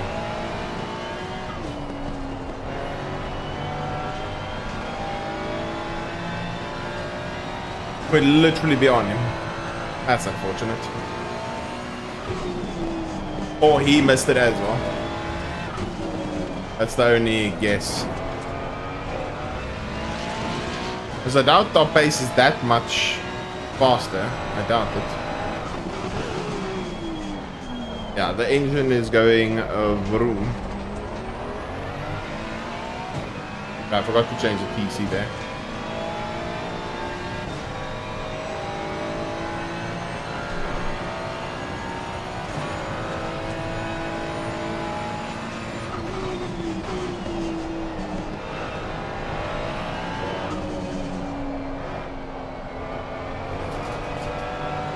Hello? Oh, went bye-bye there.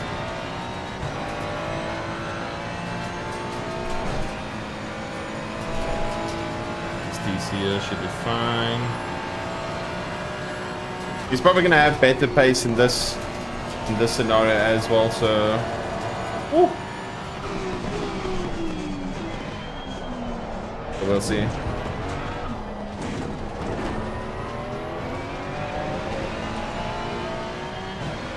Been a very hectic race so far.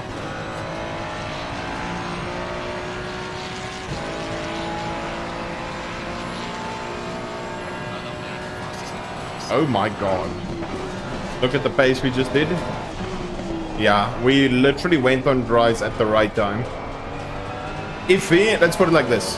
If we didn't get moved, option 1, and he stayed on one extra lap, we would have jumped him. We would have jumped him, 100%.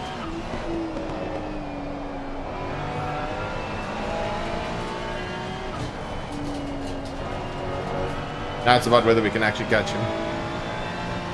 We've seemingly gained 2/10 through sector 1.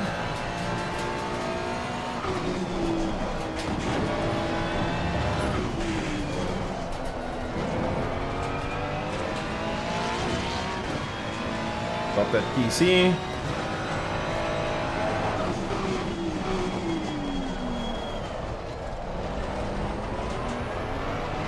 Look at my PSI choice, boys. We goated. My PSI choice was goated. Does actually look like we are relatively quite fast.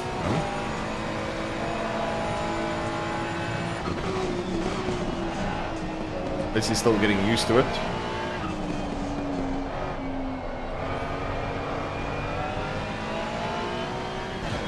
That slidey exit wasn't ideal. Oh no, it's gonna be great. Brad, it's gonna be great, don't you worry. It'll be Gucci.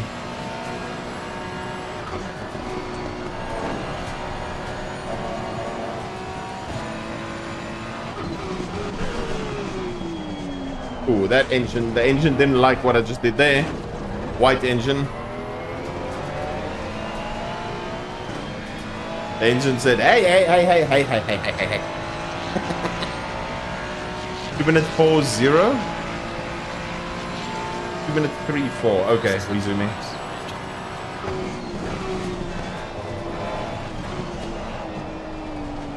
Let's just try and keep it up.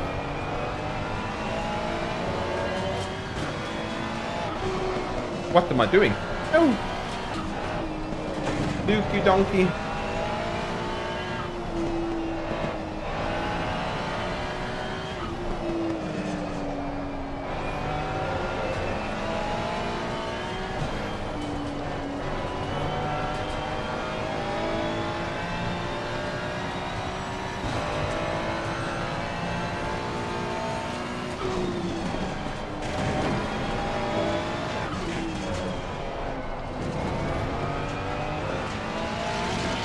Ooh, PC off. Nope. Now that would have been very bad. Okay, there's an apex here somewhere. So let's see how much we lose out of that. We only lost the 10th. That is very surprising. Ow.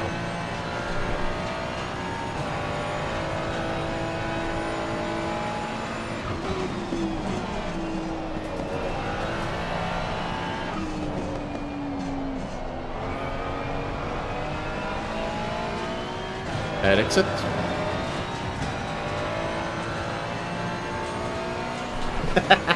It is indeed, Bob. It is indeed. Not really the ideal start.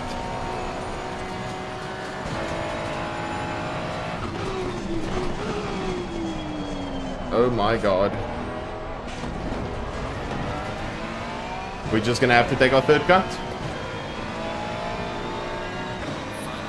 Yeah. 3 cuts, 14 minutes.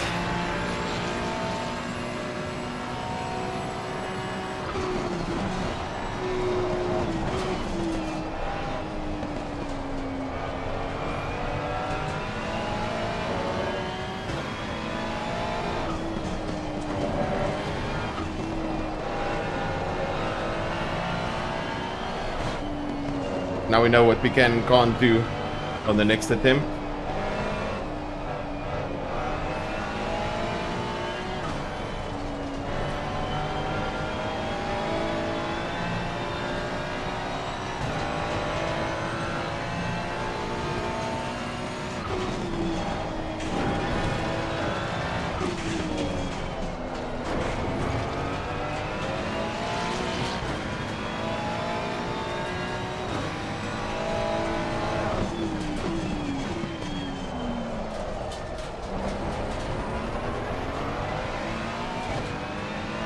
Looks like Porco is actually zooming again. There was just a phase of about like 4 or 5 laps where he was just driving like a penguin.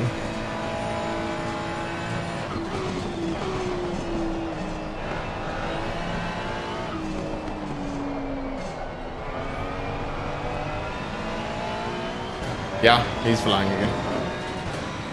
Ah, that's not ideal. And now our PSIs are starting to get higher. Danger time! Danger time, danger time. We are in danger time. I can't hit that apex. Bentley's gonna probably come back at me as well.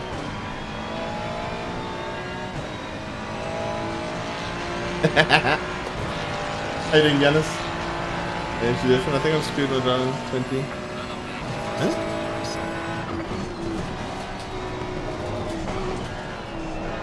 We still passed this, but barely.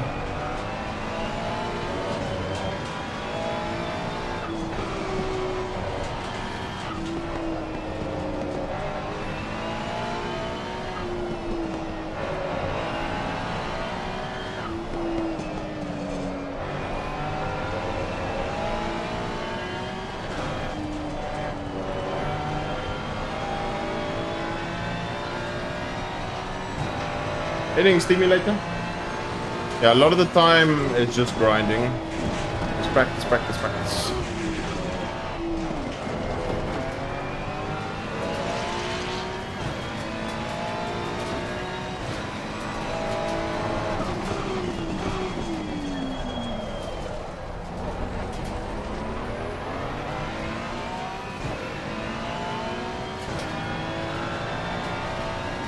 Green track. Now we're in danger. We've sort of got some temps in our tires. Now we are screwed. So it actually did get dry. I was wrong so marginally. Now this will be interesting.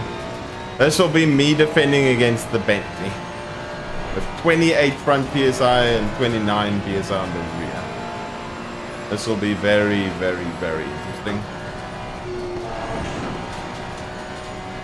Because Porco's probably going to get faster and faster and faster. And I think I'm going to get slower and slower and slower.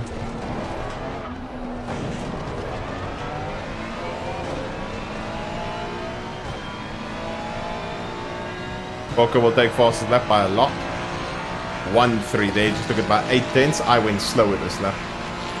Ooh. To be fair, the Bentley wasn't as fast as I thought it would be. Oh. What's the name's lap wasn't valid, but it's like a small cut. That doesn't really matter all too much. We're going faster as well, so we will still get into the 2-minute ones. The car is a lot more difficult to drive now. Whoa.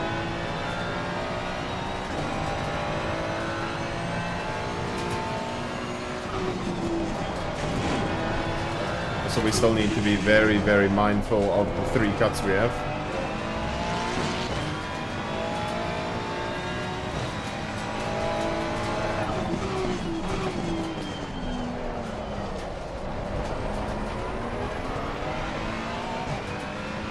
Ooh, this is gonna be rough. Yeah, the rears have been absolutely obliterated. Look at 81 on the rear, 93 on the front. It's been massacred beyond belief.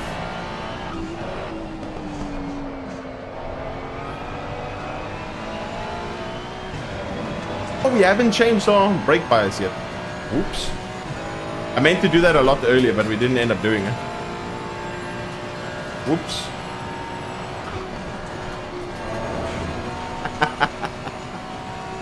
Oopsie. Not ideal.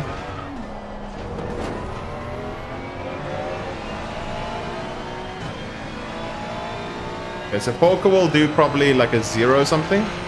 0.8. Here comes the Bentley. 1, 3, 4 tenths faster.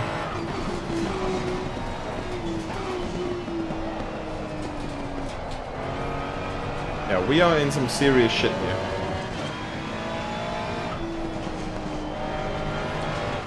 We are in some big danger. The difficult track to pass, but we must remember that a Bentley doesn't care about it being difficult to pass versus the likes of something like a Ferrari.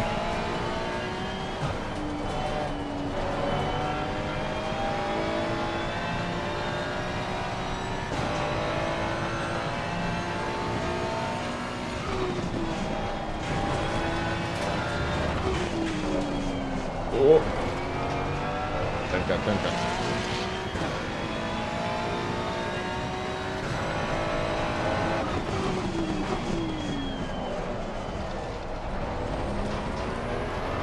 Okay, Borko's gone.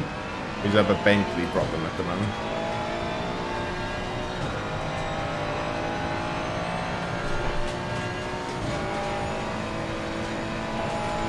And I think we're gaining 33 elo this race, so if we can keep it together in second, that would be ideal. Not like that. We can gain another 2 tenths there. Looking at when Polko's going to cross the line, we have 4 laps left. Yeah, I'd say 4 laps left. We do have more than enough fuel. It's whether we can keep the Bentley behind. Yo, Shay, how you doing, Amy?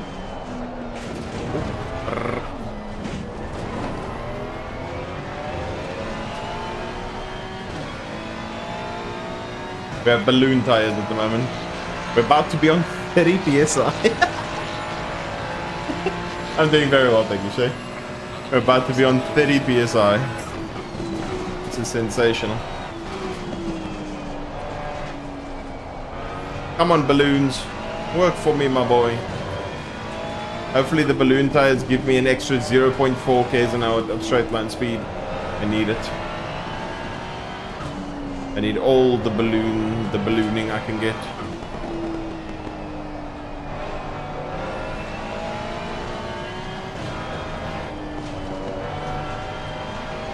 Oh. 29.5 years. Cheap. Luckily the Bentley isn't as fast as I predicted. I'm worried about that cut though. Oh, it was amazing. I'm glad you enjoyed it, Shay. It was so funny. Oh, damn. Castorino and Luke, the Omega clowns. Gaps pretty much everywhere is staying the same.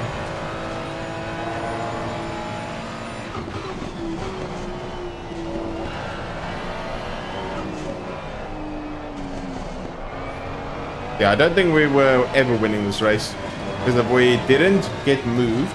let's put it like this. If we didn't get moved, and he pitted 1 lap later, we would have jumped him, pulled heavily away from him, and then it would have been about defending against a car going 8, 9 tenths a lap faster. On normal pressures instead of balloon tires. Yeah, that would have been very difficult. All the traction zones, you would absolutely get a crazy exit, and that'd be very difficult to defend. He's doing 2:04s. I can barely do a 0. We're getting smoked by 1.1 seconds a lap at the moment. Not ideal.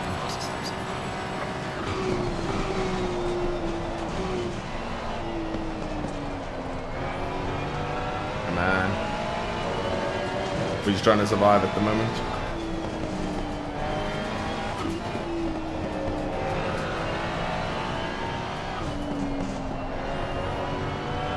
As soon as that Bentley gets the slip, I think it's over. We need to ensure Bentley get no slip. Let's just keep having good traction exits and praying. Lots and lots and lots of praying.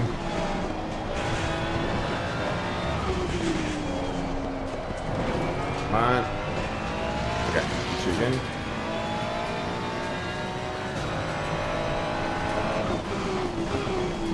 After this race, my Ferrari engine and the tires that I used, I'm not going to be too happy with how I've used them. Okay, yeah, it's still staying 1 second.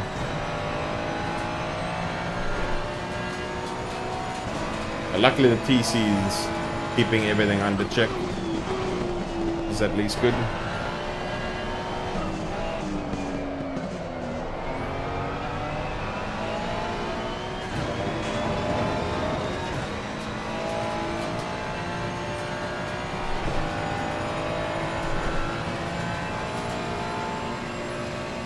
Okay, 2 more laps to go, I think. I'll probably take that normally. Oh, that's not good. That is not good at all. So we still got some respectable exit. 2 minutes 1 from Polka. Oh my god. 1.3 seconds for that.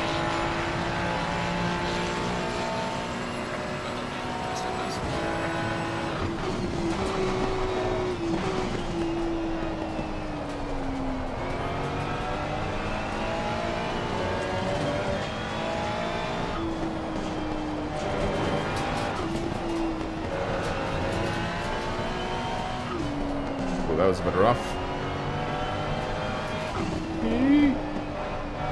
He's closing in. Help me.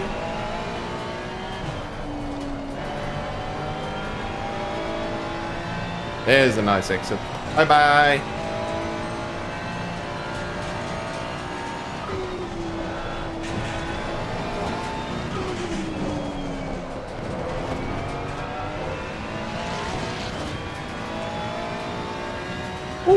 We just need to survive 1.5 more laps. Go, go, go, go.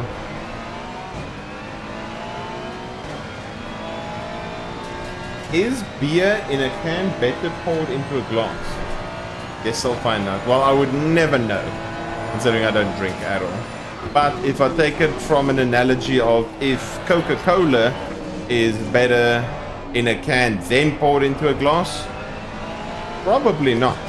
I mean, we do it at restaurants and stuff because they throw little things of ice in it to try and keep some. In actual sense, most of the time, not really. If I have to think about it, it's probably not the same for beer as well. Because I think the tin of the Coke and the bottle of the beer are probably doing better things to keep the beer warm, cold, than what pouring it into a new glass is going to do. So, yeah. Well, you'll find out and then you can inform me. You can inform me if it's better or worse. But I'm thinking it's probably not going to be. I think it's going to probably be worse. Oh.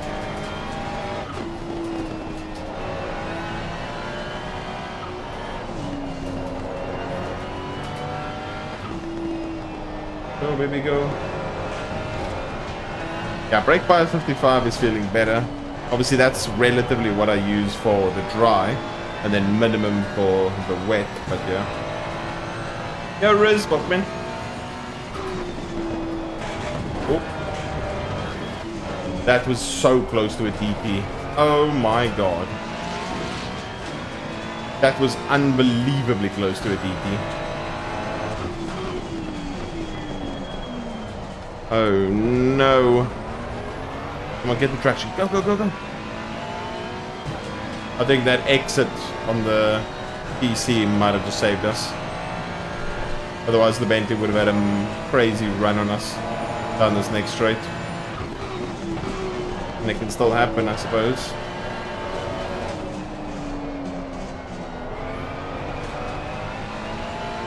Ah, never mind. No, exit was great.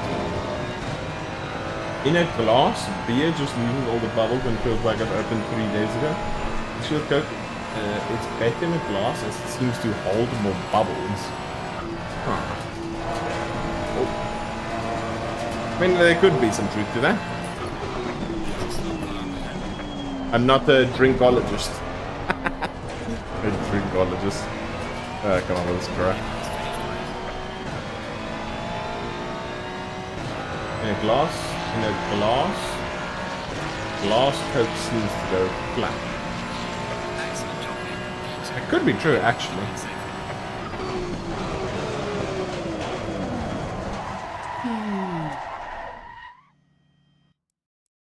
Yeah, those tires were absolutely stunted on. Whew.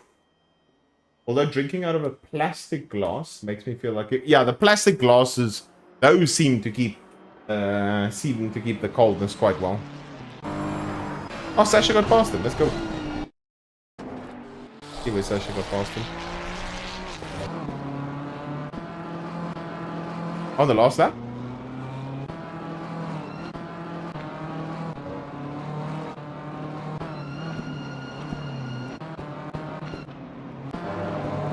Okay. Second last lap.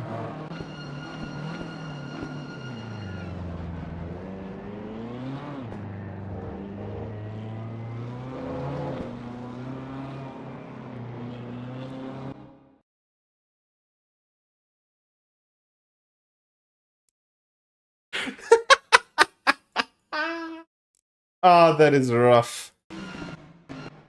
Sasha gives him a bump. Then he slides, gets pushed off the track. Does he know that he's on TC off at this point? Or is he driving TC off the whole time? If this man is driving TC off in the Ford, then he's a clown.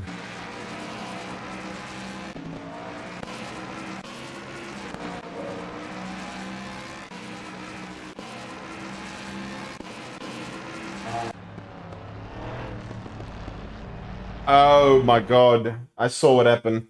Sasha's slightly hitting him.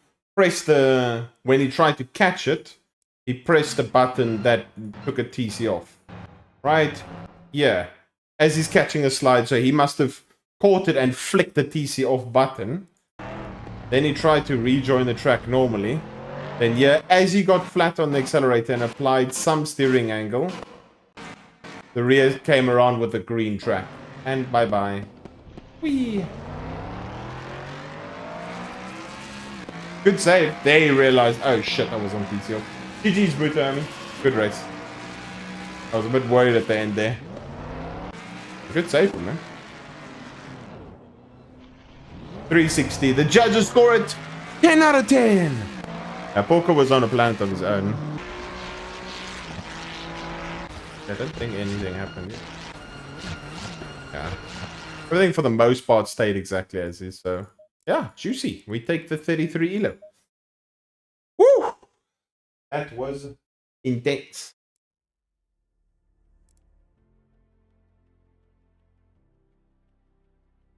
Yeah, it's I don't know why you'd even have a TC0 assigned with the Ford, because you should never really be on TC0 with the Ford. Unless you drive something else, in which case, if he's maybe a natural McLaren driver, then I understand it. But in most cases, I don't know for what possible reason you would have a TC0 mapped on the Ford. It doesn't make sense. Oh, thank you, Aldrin. Yes, let's go. Yeah, guys, if you want to get yourselves a shirt like this, I ordered it through Boris. Luckily, they didn't unfortunately ship to South Africa, but obviously getting it through Boris, I think most of you guys will be able to get it anyway. Right over here on the right side, I think Boris said that they were going to adjust it, but I think they still need to do it. Right over here, if you guys haven't seen it already, with the little 3 dots on the right-hand side on the LFM website. Let's put it a bit lower so maybe you guys can see, because my cam might be blocking it. Right over here, you'll be able to see merch, LFM team, LFM esports. You click on merch. It will then take you to, I think, the Get Shirts. Yes, the Get Shirts website. Then from there, you can pick and choose through a various array of shirts, pants, t-shirt, jackets, hoodies, caps, pants, mugs, all mouse pads, all sorts of various things that you guys can choose. And then if you like the one that I'm currently wearing, it feels quite nice. It's nice and baggy. It's a little bit tight-ish on the arms. Not tight, but tight-ish on the arms. Then as you can see here, you can choose a various array of colors. So this is the exact one I have in red. You can also choose between lots of options like dark, gray, navy, chocolate, purple. This is also what someone else has in chat. Nice purple color. If you're feeling a nice green, you can get green. Whatever your favorite color is, I more than likely assume that they will have it. Lots of various designs and shirt sizes. The nice thing over here is the sizes go all the way up to 3XL, so you can obviously do whatever you need to. And yeah, there we go. It was you, Cammy. Cammy has the purple. And yeah, you can choose how many products you want. Really, really good material. So far, I can't say that I'm disappointed at all.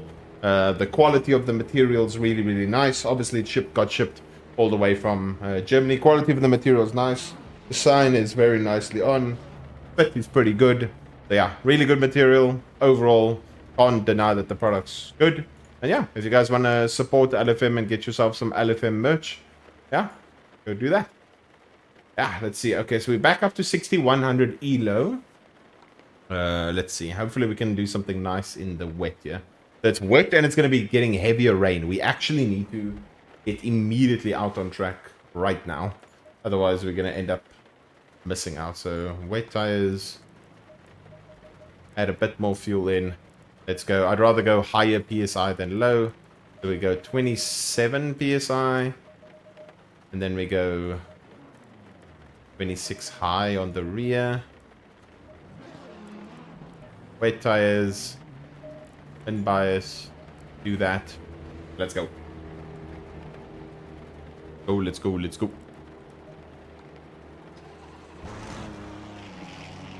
Oh my god. It's seriously wet. I think we're gonna need higher PSI. Because that looks really, really, really wet. Yeah, I'm gonna go with higher PSI. I have a feeling. I have a feeling. I was gonna change the screen now, but I have a feeling. I'm gonna go 28 PSI in the front. I'm gonna go mid-ish 27s on the rear. And I'm also gonna change the visibility. Options, view. It's 8 o'clock at night, but it doesn't really seem that dark, to be honest. I'll do something like this. Drive. There we go. You see. Let's go, let's go, let's go. So let's see. For that, we gained 33 ELO, gained 0.1 SR. That was our 300th podium, technically our 593rd. Yeah, we've gained comma 19 SR for the day and 44 ELO. Let's go.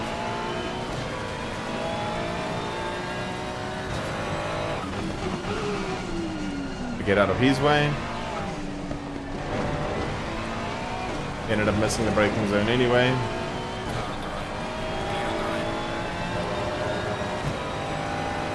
That's not really Italian track, Italian car. Exactly. You know that what that means. We must get pole. Otherwise we will be forsaken by the Italian pasta boys. This is a must pole here, boys. We need to get it under every circumstance. Or the pasta boys will be after us.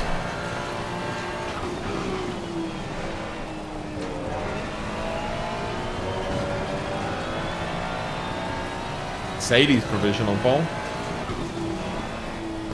Run a decent banker before it starts to get wet. Oh my god. Luckily, I reacted very early. Otherwise, I would have been like the Merc. My god, my wrist just took a Batista bomb. My wrist felt that very nicely. We can do a prediction. If any of the mods are in chat, then we can do a prediction. I don't think they are. We can maybe do a race prediction. Yes, brake bias 50 is correct. In the wet, always ABS 1, always minimum bias.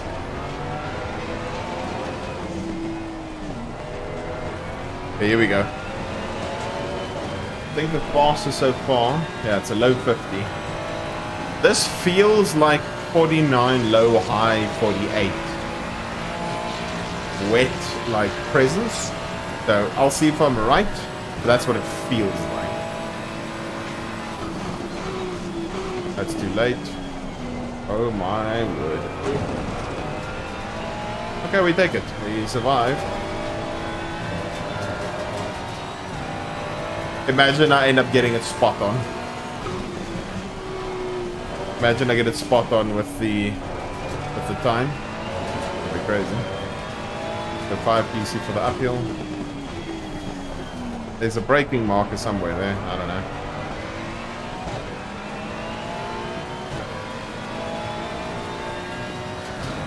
Yeah, the outlap doesn't give us any indication yet of what we can do. There's the 48.8. So I might have been right. I might have been right. Let's see, it all depends on whether we can match whatever that guy's lap. Oh, we lost the rear again. But we saved it. Lost the rear, but saved.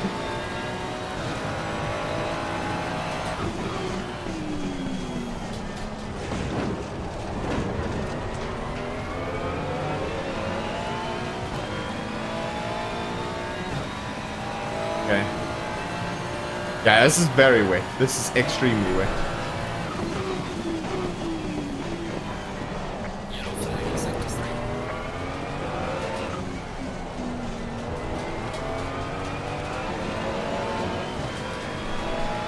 Now, flooded is very bad. Flooded's way worse than this.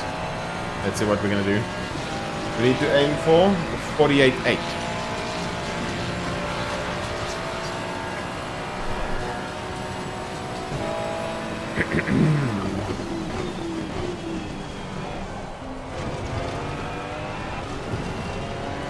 Okay.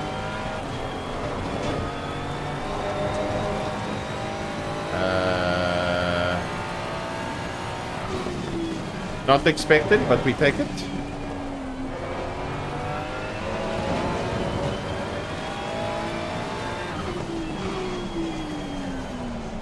Not expected, but we take it.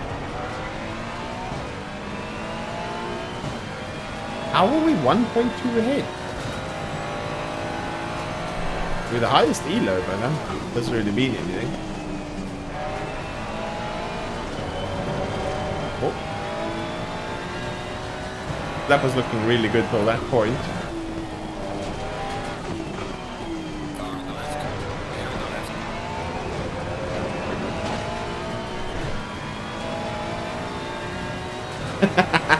HTC. Possibly. That is surprisingly not invalid. So we can gain a bit more time at the end, yeah?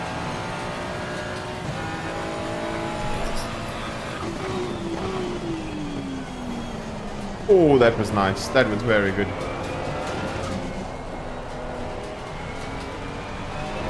Curb actually rotated me almost just the right amount. Made it a bit scary.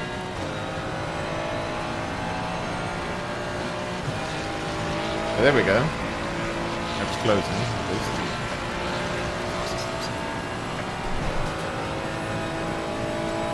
So we haven't been able to really nail P1 yet.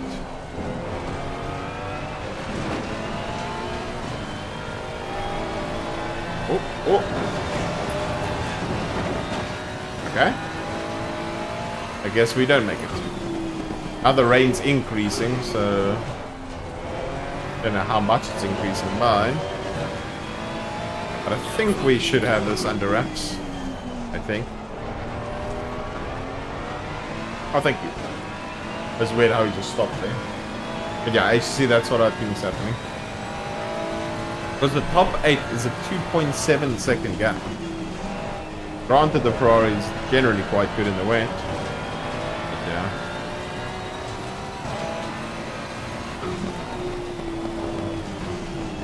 Oh, oh, oh, oh. If you turn your wheel at all, during that Aqua Minerale phase, that is game over. You are yeeted, skeeted, and more than likely deleted.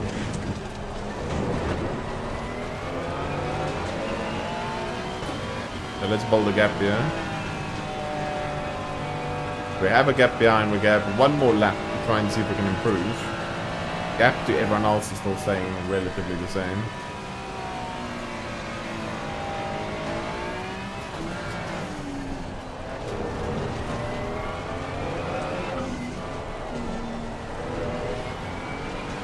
Okay, here we go.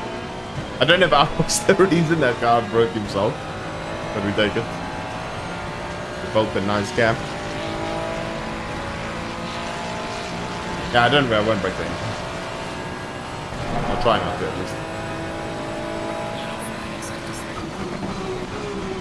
That felt late.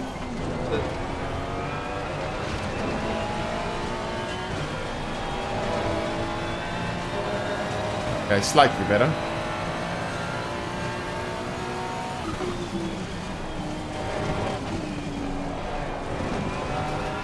A lot better.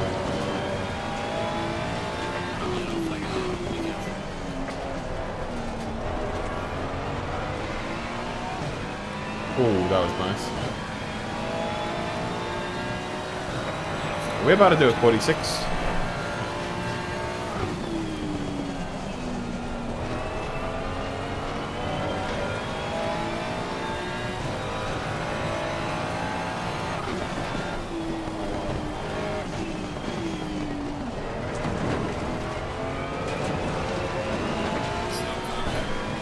Hopefully don't get bended through the chicane.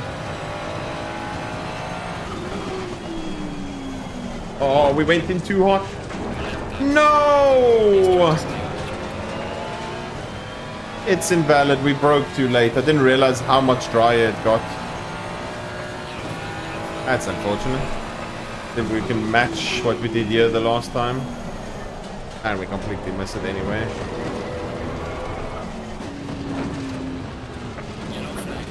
That's unfortunate. That would have been, I think, like a 46.7 or something. Yeah, hopefully he's not improving by a crap ton. He still has quite a bit of the lap to go.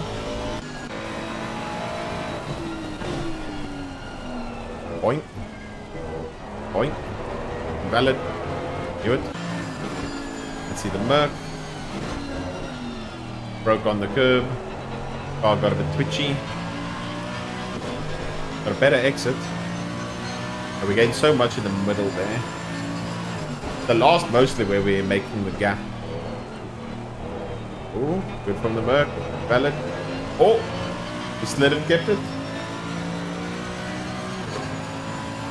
One of my favorite tracks. Really? Yeah, it's very nice. I mean, I don't get the privilege of driving it too often in the wet. He missed his braking marker by a mile and a bit. Go, Charlie. Welcome.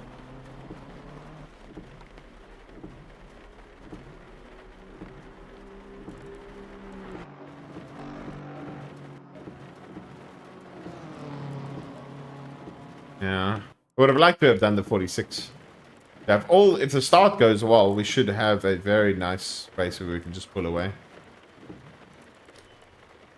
Let's see. The rain's getting more and more and more, so I think I'll just leave the rears the same and then decrease the fronts a little bit, because as the rain increases, the temps will kind of drop away.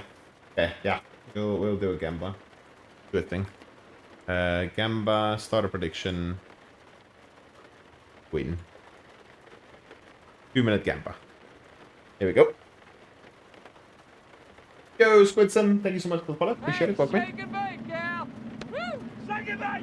you, thank you, thank you. Now, for some reason, the Gamba just starts where it literally just pulls away like 30 seconds or so. Okay, so 1 minute 40. Do this quickly. So everything was fine with the setup. We can take this down by 1, 2, 3. We can take this down by 1, 2, 3, 4, 5, 6. Yeah. Fine, and then the wet should allow us to go relatively quite far. Yeah. Yes, it's a completely wet race. A quality that is either massive gambling moment or zero winnings. Yeah, literally.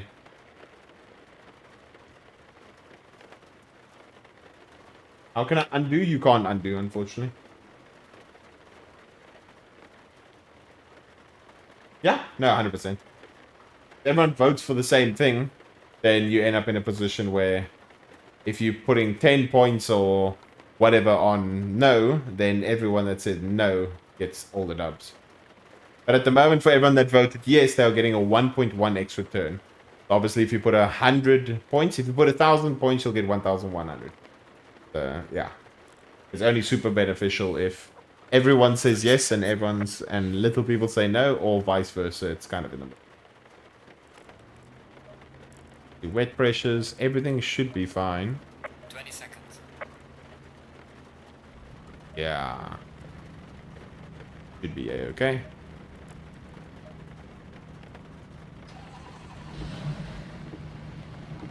Go up to 7.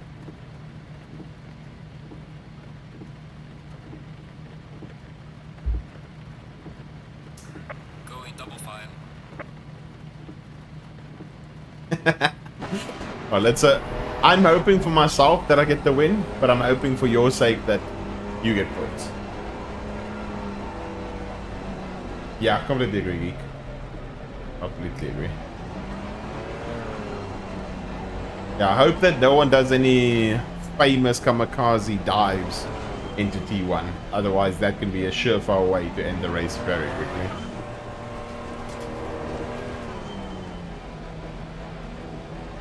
Yeah, you know, I could do that, but I need to do some ELO recovery. I need to do a little bit of ELO recovery.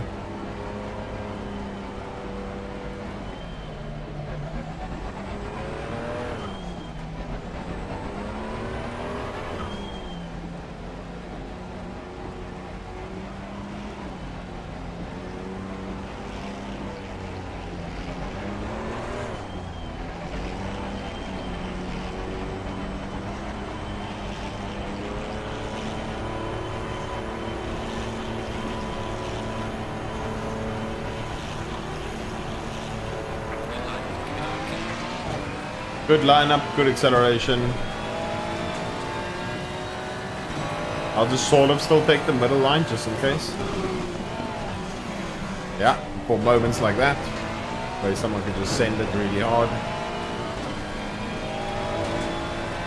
Yeah, so if I went to the right-hand side there, that was GG's.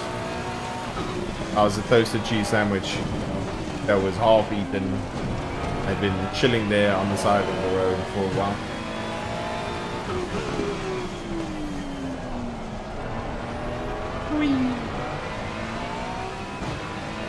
Yeah, fair enough. I mean, I want to work. How much? What's off the legend? It's Alien. It's 8K. That seems a bit of a push. That seems a bit of a push. But, I mean, I still want to get more ELO, nonetheless.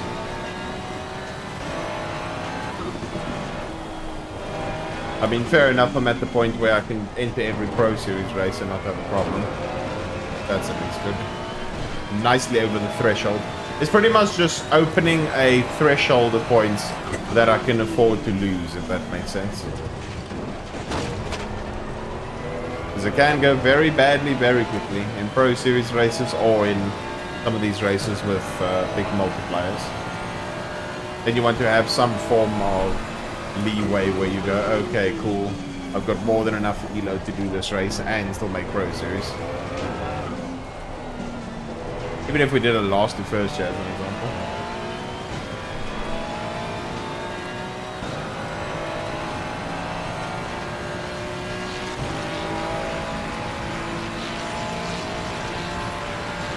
Okay. That's going to be a 25-minute hot lap sesh. In hopes and prayers that I don't make a mockery of myself during the hot lap session. I think at this point there will be a fight for P3, but I think P2 and P1 will be the same the entire race, I think. Pharaoh, thank you so much for the follow. Appreciate it, welcome in.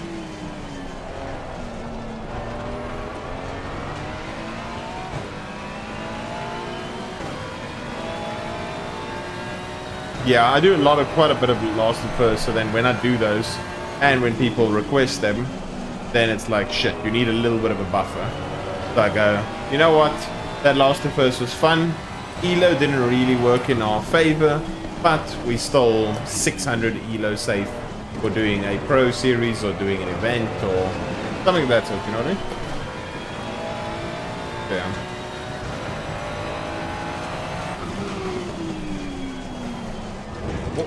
Oink, oink.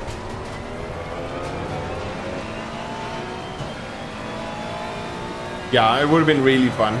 It would have been mostly about calculating how far people are off pace and where they're a lot slower. It would have been very tricky. It would have probably ended up in some incidents though. They would have misjudged someone's ability through a corner, broke relatively quite late, they brake too early. I try and avoid them and full bend them. Because right now, the people at the back of the pack are just going through the chicane. We are probably going to lap them. Because we're already like 30-40 seconds ahead. Yeah, that's probably going to end up in a lapping situation. With people bending each other.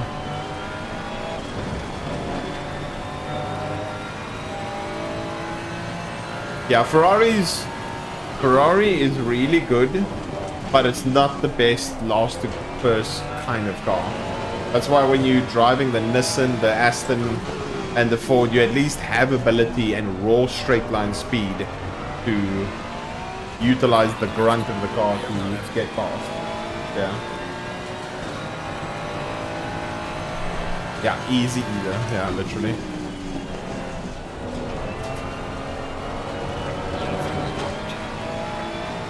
All depends on how you drive there.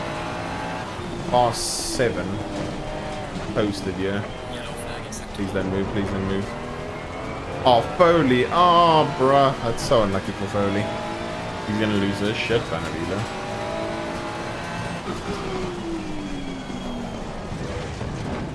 Yeah. Understanding how to go fast in the wet will help you about 4% of the time. And in that 4% of the time that it will help you, it's going to help you a lot. So I suppose it's a good thing, nonetheless, to understand or skill to adapt to. Because a lot of people do struggle with it.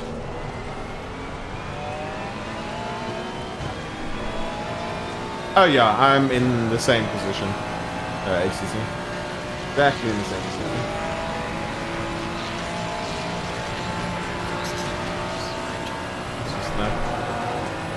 Yeah, we're pulling nicely away now.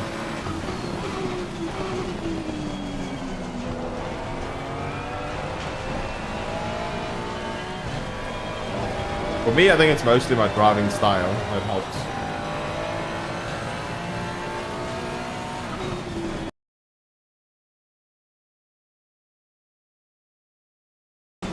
How did he drop back to 8th? He must have full on bundled. Well, GG Sesha, easy P2. That is amazing.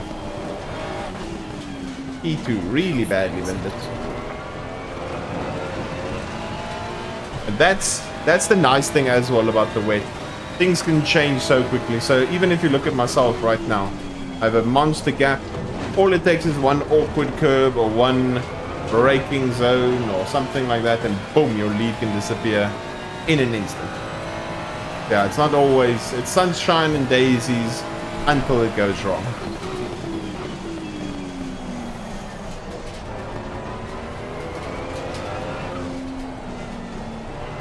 What do you mean sound?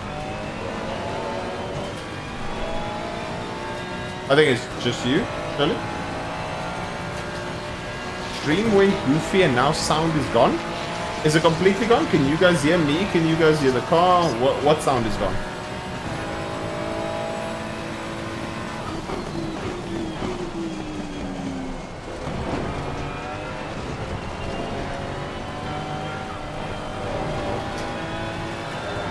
Hey, sound. Let's see, why is it always me?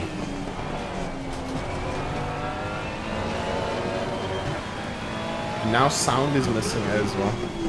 Jesus, I can't deal. I can't deal with these situations. So frustrating.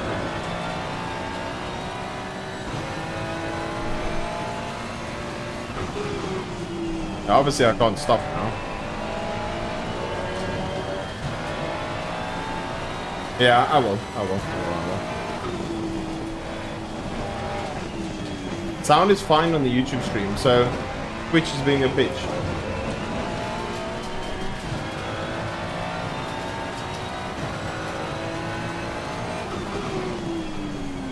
I don't know why this shit always happens to me. I genuinely don't understand. So annoying. Every week there's another issue.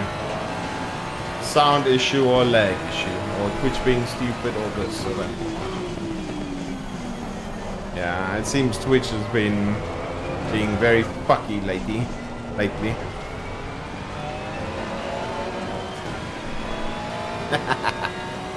Funny guy, HTC. Funny guy.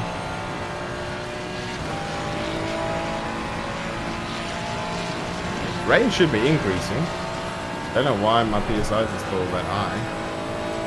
YouTube's fine? Okay. Okay.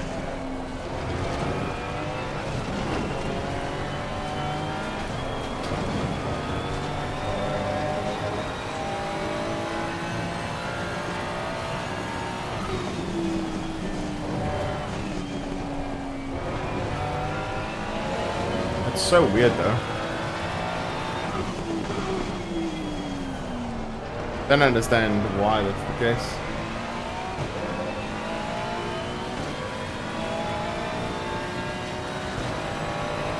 Yeah, I'm going to need to contact service providers. I need to change my entire position in terms of how I stream, in terms of utilizing Streamlabs, and yeah, I need to kind of use it. I just need to change everything. Because everything is so bad. With my internet being as bad as it is, with the internet that I actually have, it's pathetic how bad it actually is for what I'm supposed to be getting. So that's atrocious. And then Streamlabs being a fucking donkey as well. Most of the time not even showing my shit. That's also amazing. And then yeah, so I need to change everything. Because this can't keep going on like this. Affecting the stream, affecting the YouTube experience, affecting the Twitch experience, affecting the viewer experience. It's just a complete shit show. Very annoying.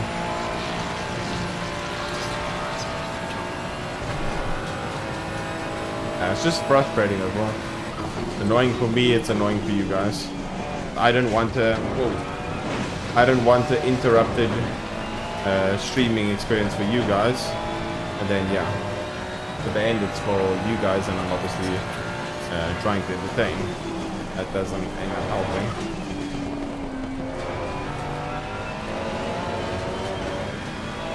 Yeah, I don't know what it is.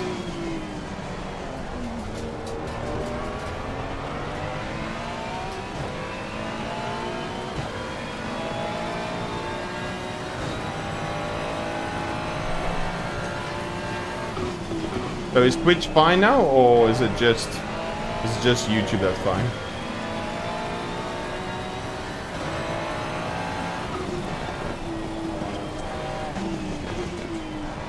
All the same? Oh.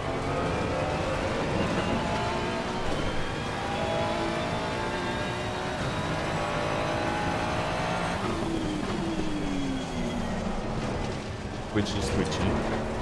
No. I don't know why.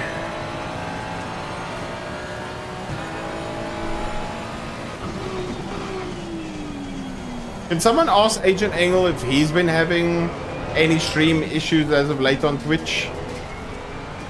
So I know if it's just me or if it's been Twitch as a whole. Does anyone know? Can anyone go ask him? Because he is live at the moment.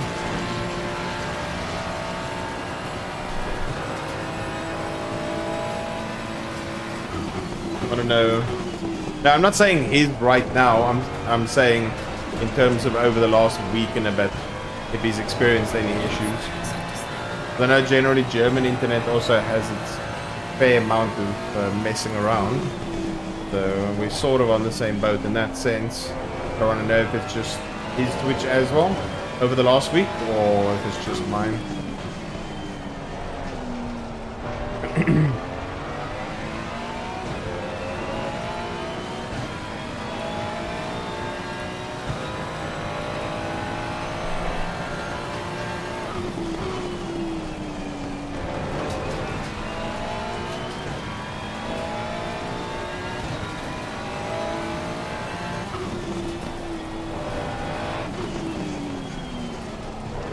This lap's a little bit better.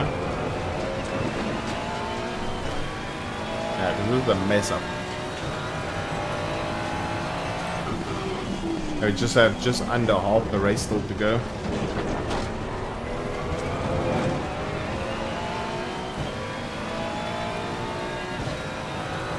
Pressures are now starting to come down, like I mentioned.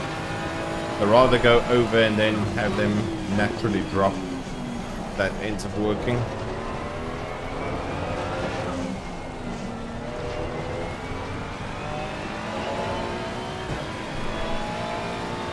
Oh, I didn't see what happened either, SEC. Didn't have a clue either what happened. Not a clue. I just saw all of a sudden he dropped from P2 to P8, and he's still P8, so not only did he drop in terms of position, his pace seemingly also disappeared. He maybe just can't get past. Looks like he's stuck in a bit of a train, but yeah. Stuck in a train with P6. So, yeah. Can't really do much, I suppose.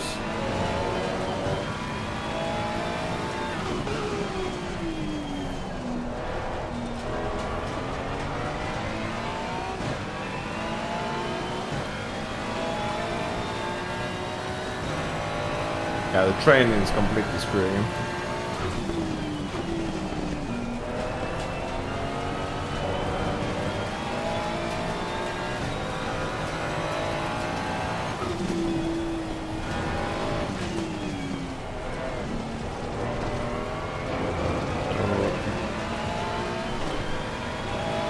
The pace is still pretty good.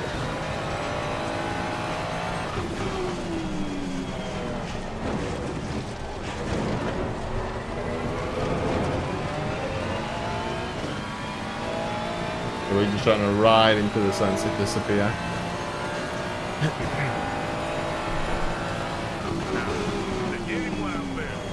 Yo, Mud Honey, thank you so much for the sub, Amy.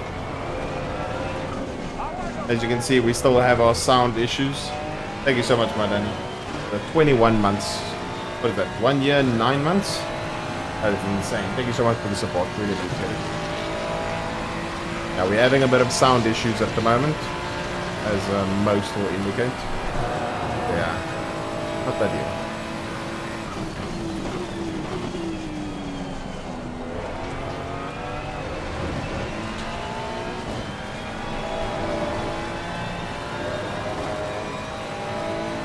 Yo, Pedro.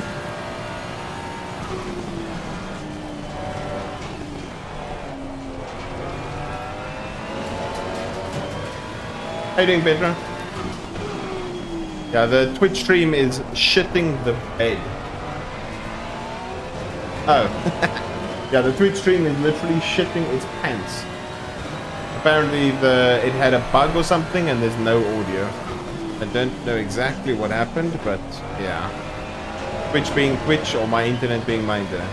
So I'm pretty sure I'll probably be able to see somewhere in my Streamlabs dashboard that something has gone like incredibly wrong. Something has gone wrong in some way, shape, or form.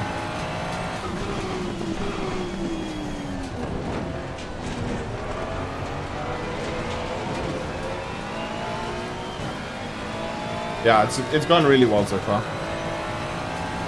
We seem to be at a nice rhythm in the wet. We had a bit of an interesting Suzuka in the wet as well, no. Just not quite nice. It was wet, it started wet and it went to a drying track. It made it quite interesting at the start and then how it ended. Yeah, at the moment we're just kind of trying to finish the race as quickly as we can so that we can immediately fix whatever problem is occurring.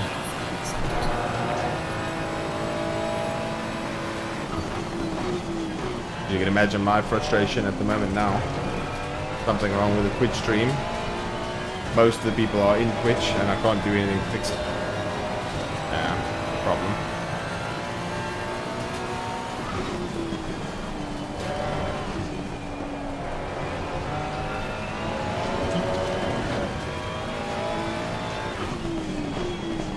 Rhoda, you've seen now that there's no sound. No sound at all. Twitch stream shit itself. Yeah, we have no sound at the moment at all.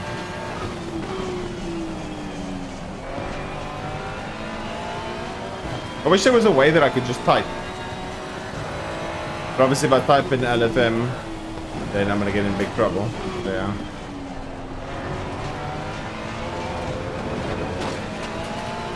Yeah, I saw. That wasn't ideal. How you doing, Lick? Yeah, everything is screwed. Oh.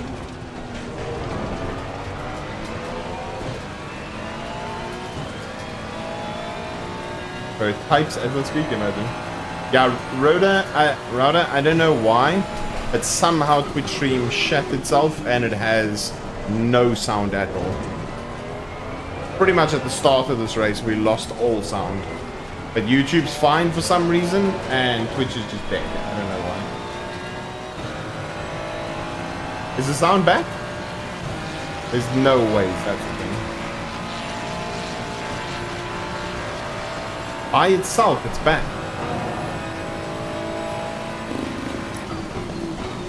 Yeah, I have no comments. No comments over Twitch and my streaming at the moment.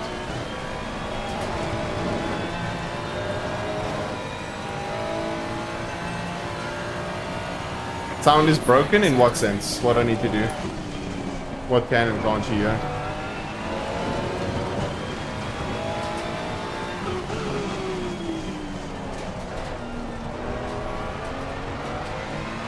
Sound ripping?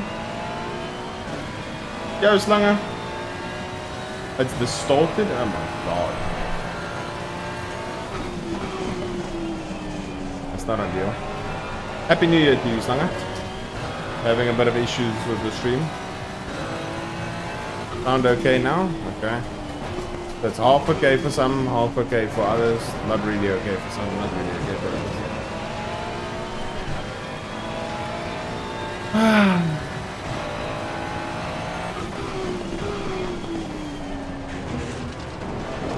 That's a cut.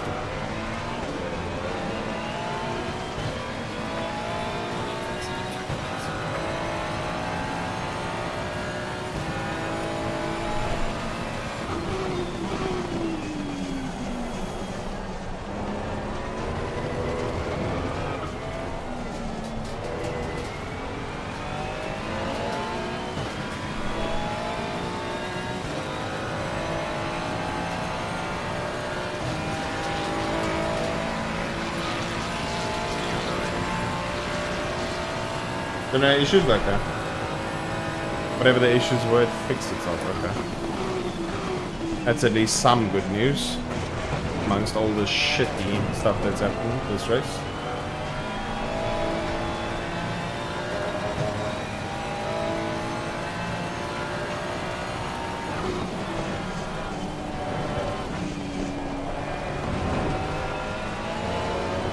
It's working, let's go!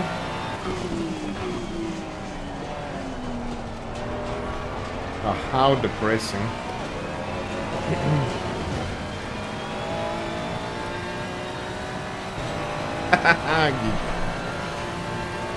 Are we trying?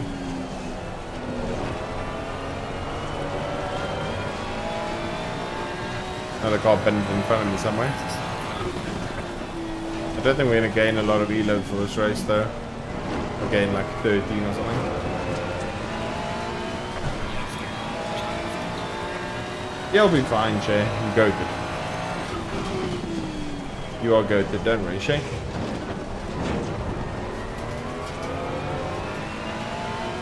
Come on, 1 lap to go.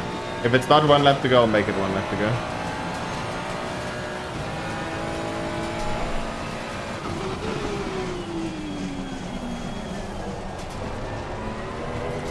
Use and abuse that downshifts. Yeah, it's 1 lap to go. Thank goodness.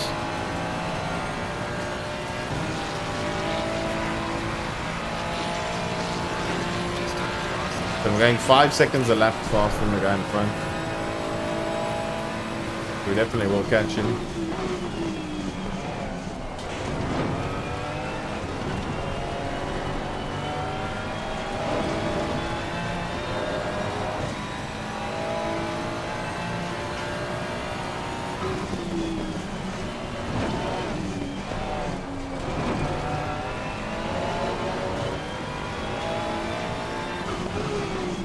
I don't think he has any awareness that I'm kind of there.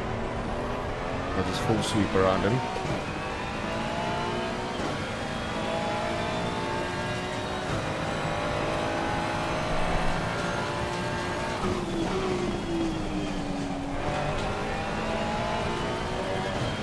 Yeah, that would have been very, very unfortunate if he binned me.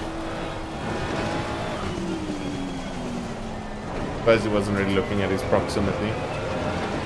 Oh, he's track mapped all of the MFD.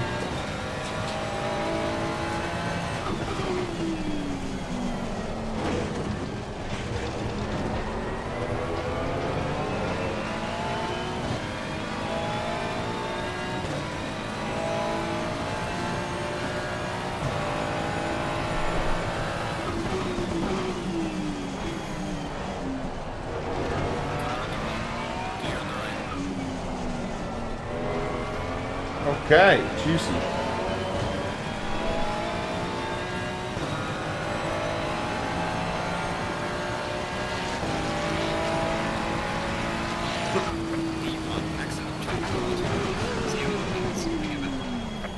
GG's. Woo! Let's see what the hell happened to the P2 Ferrari. What did you do?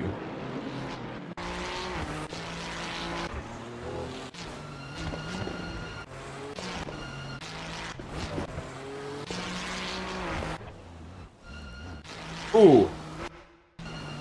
Braking too late, carrying in too much speed. Actually, he didn't brake too late. He just took way too much curb.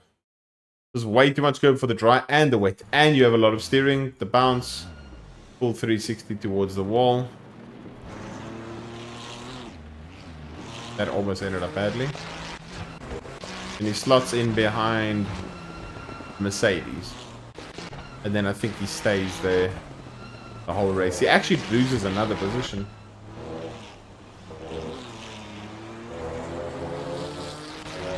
And Sasha gets past the Merc.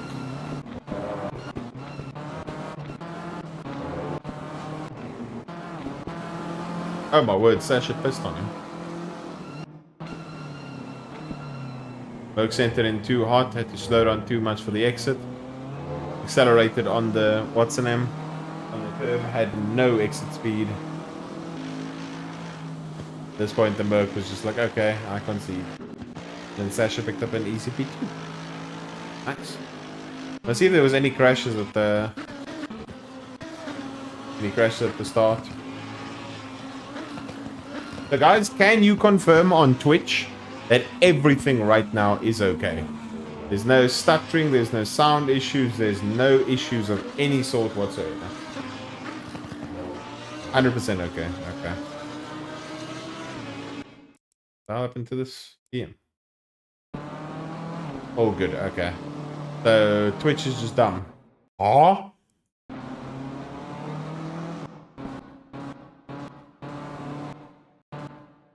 Are you braking and accelerating and lifting all at the same time?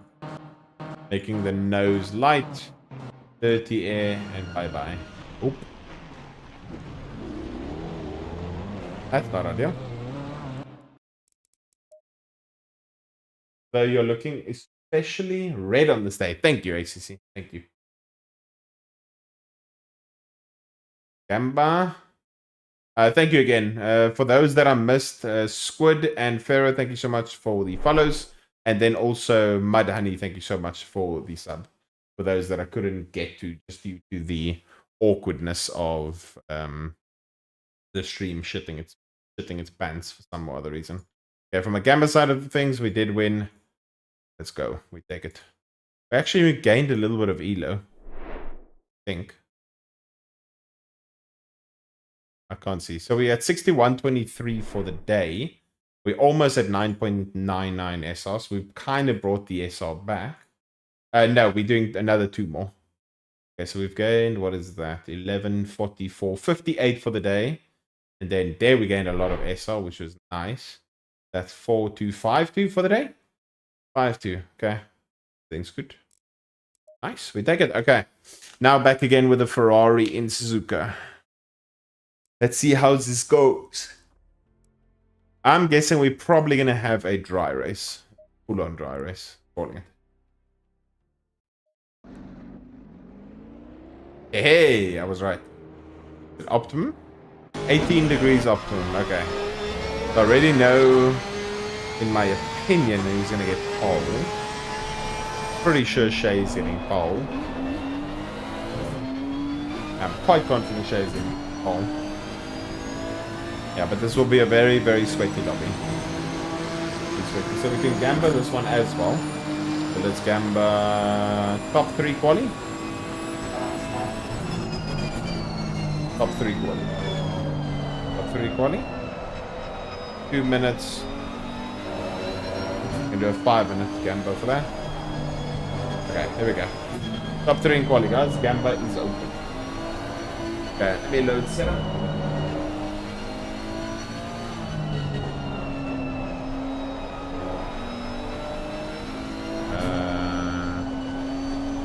Quali.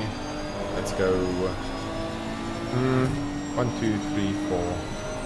Let's go 4 clicks. 4 clicks. 4 clicks. 4 clicks, that should be fine from a quali standpoint. Yeah, okay. Let's open pray. Let's open. Please.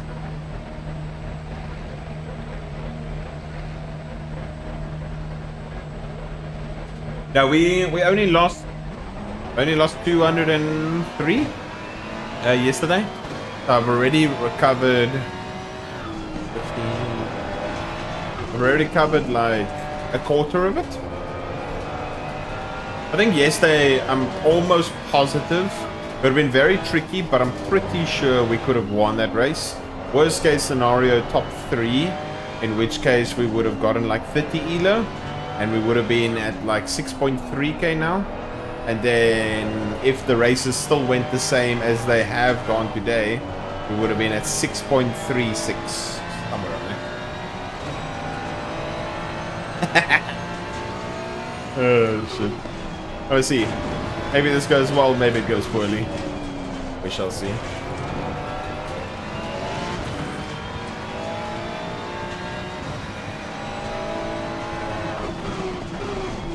There's a 59.8. We should see. If Shay's got his shit together, I'm pretty sure Shay's gonna do a 57. How about that?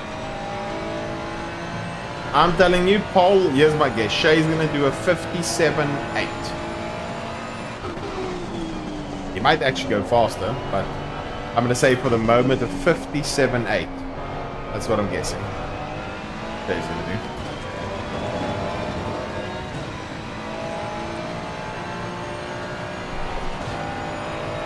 Okay, let's see what we can do.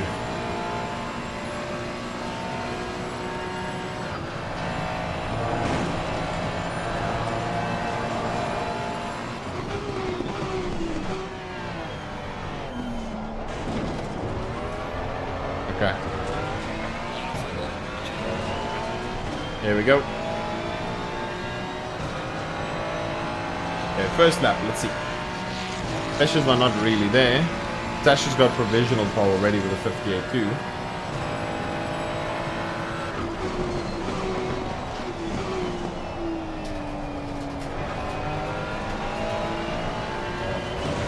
No, you hyper donkey. That was gonna be so good. You absolute squirrel. That was such a good T1. I suppose because the rest of the tires aren't really there yet, the lap overall wouldn't have been magical. But yeah. See what it could have potentially been. We hope we just don't invalidate the entire time. That would be a bit awkward. 58.2 for him as well.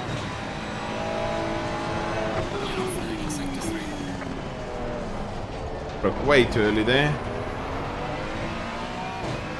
I think the time is very wrong. Oh, we almost bent it.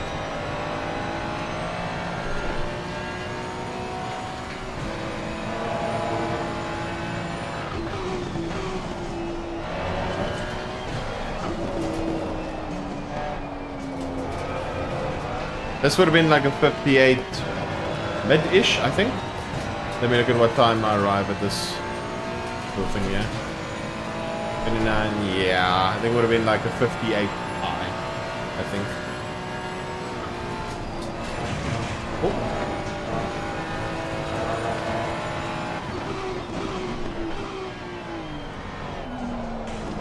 Okay. Start the lap again.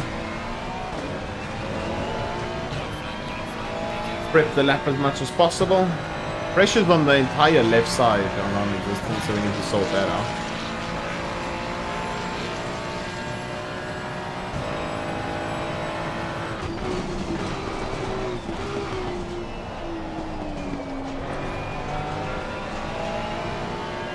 He's better for T1.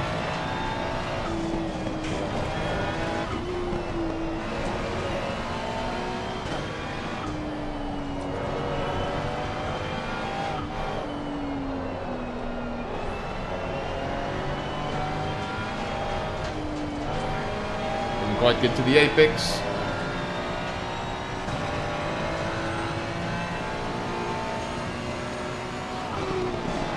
Oh, that was bad.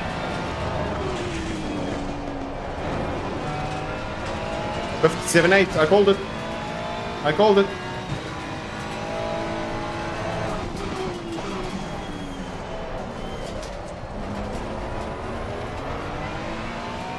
I called it.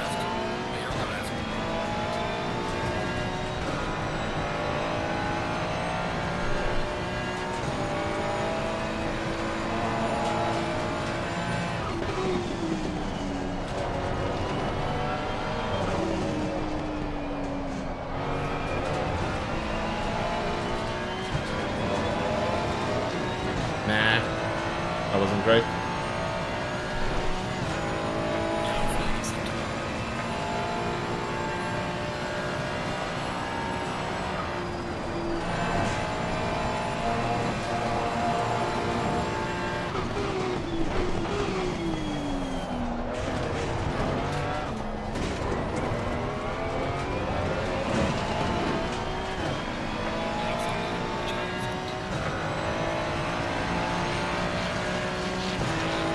See what it is.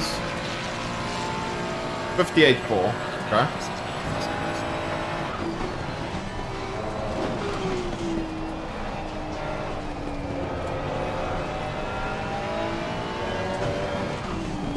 Yeah, that T1 wasn't great.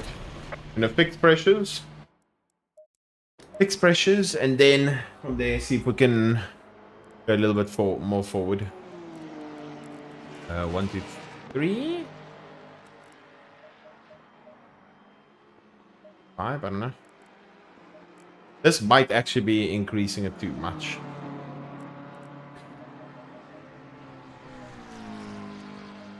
Yeah, this might be increasing it way too much because I forgot about the ranges of the things. So, yeah.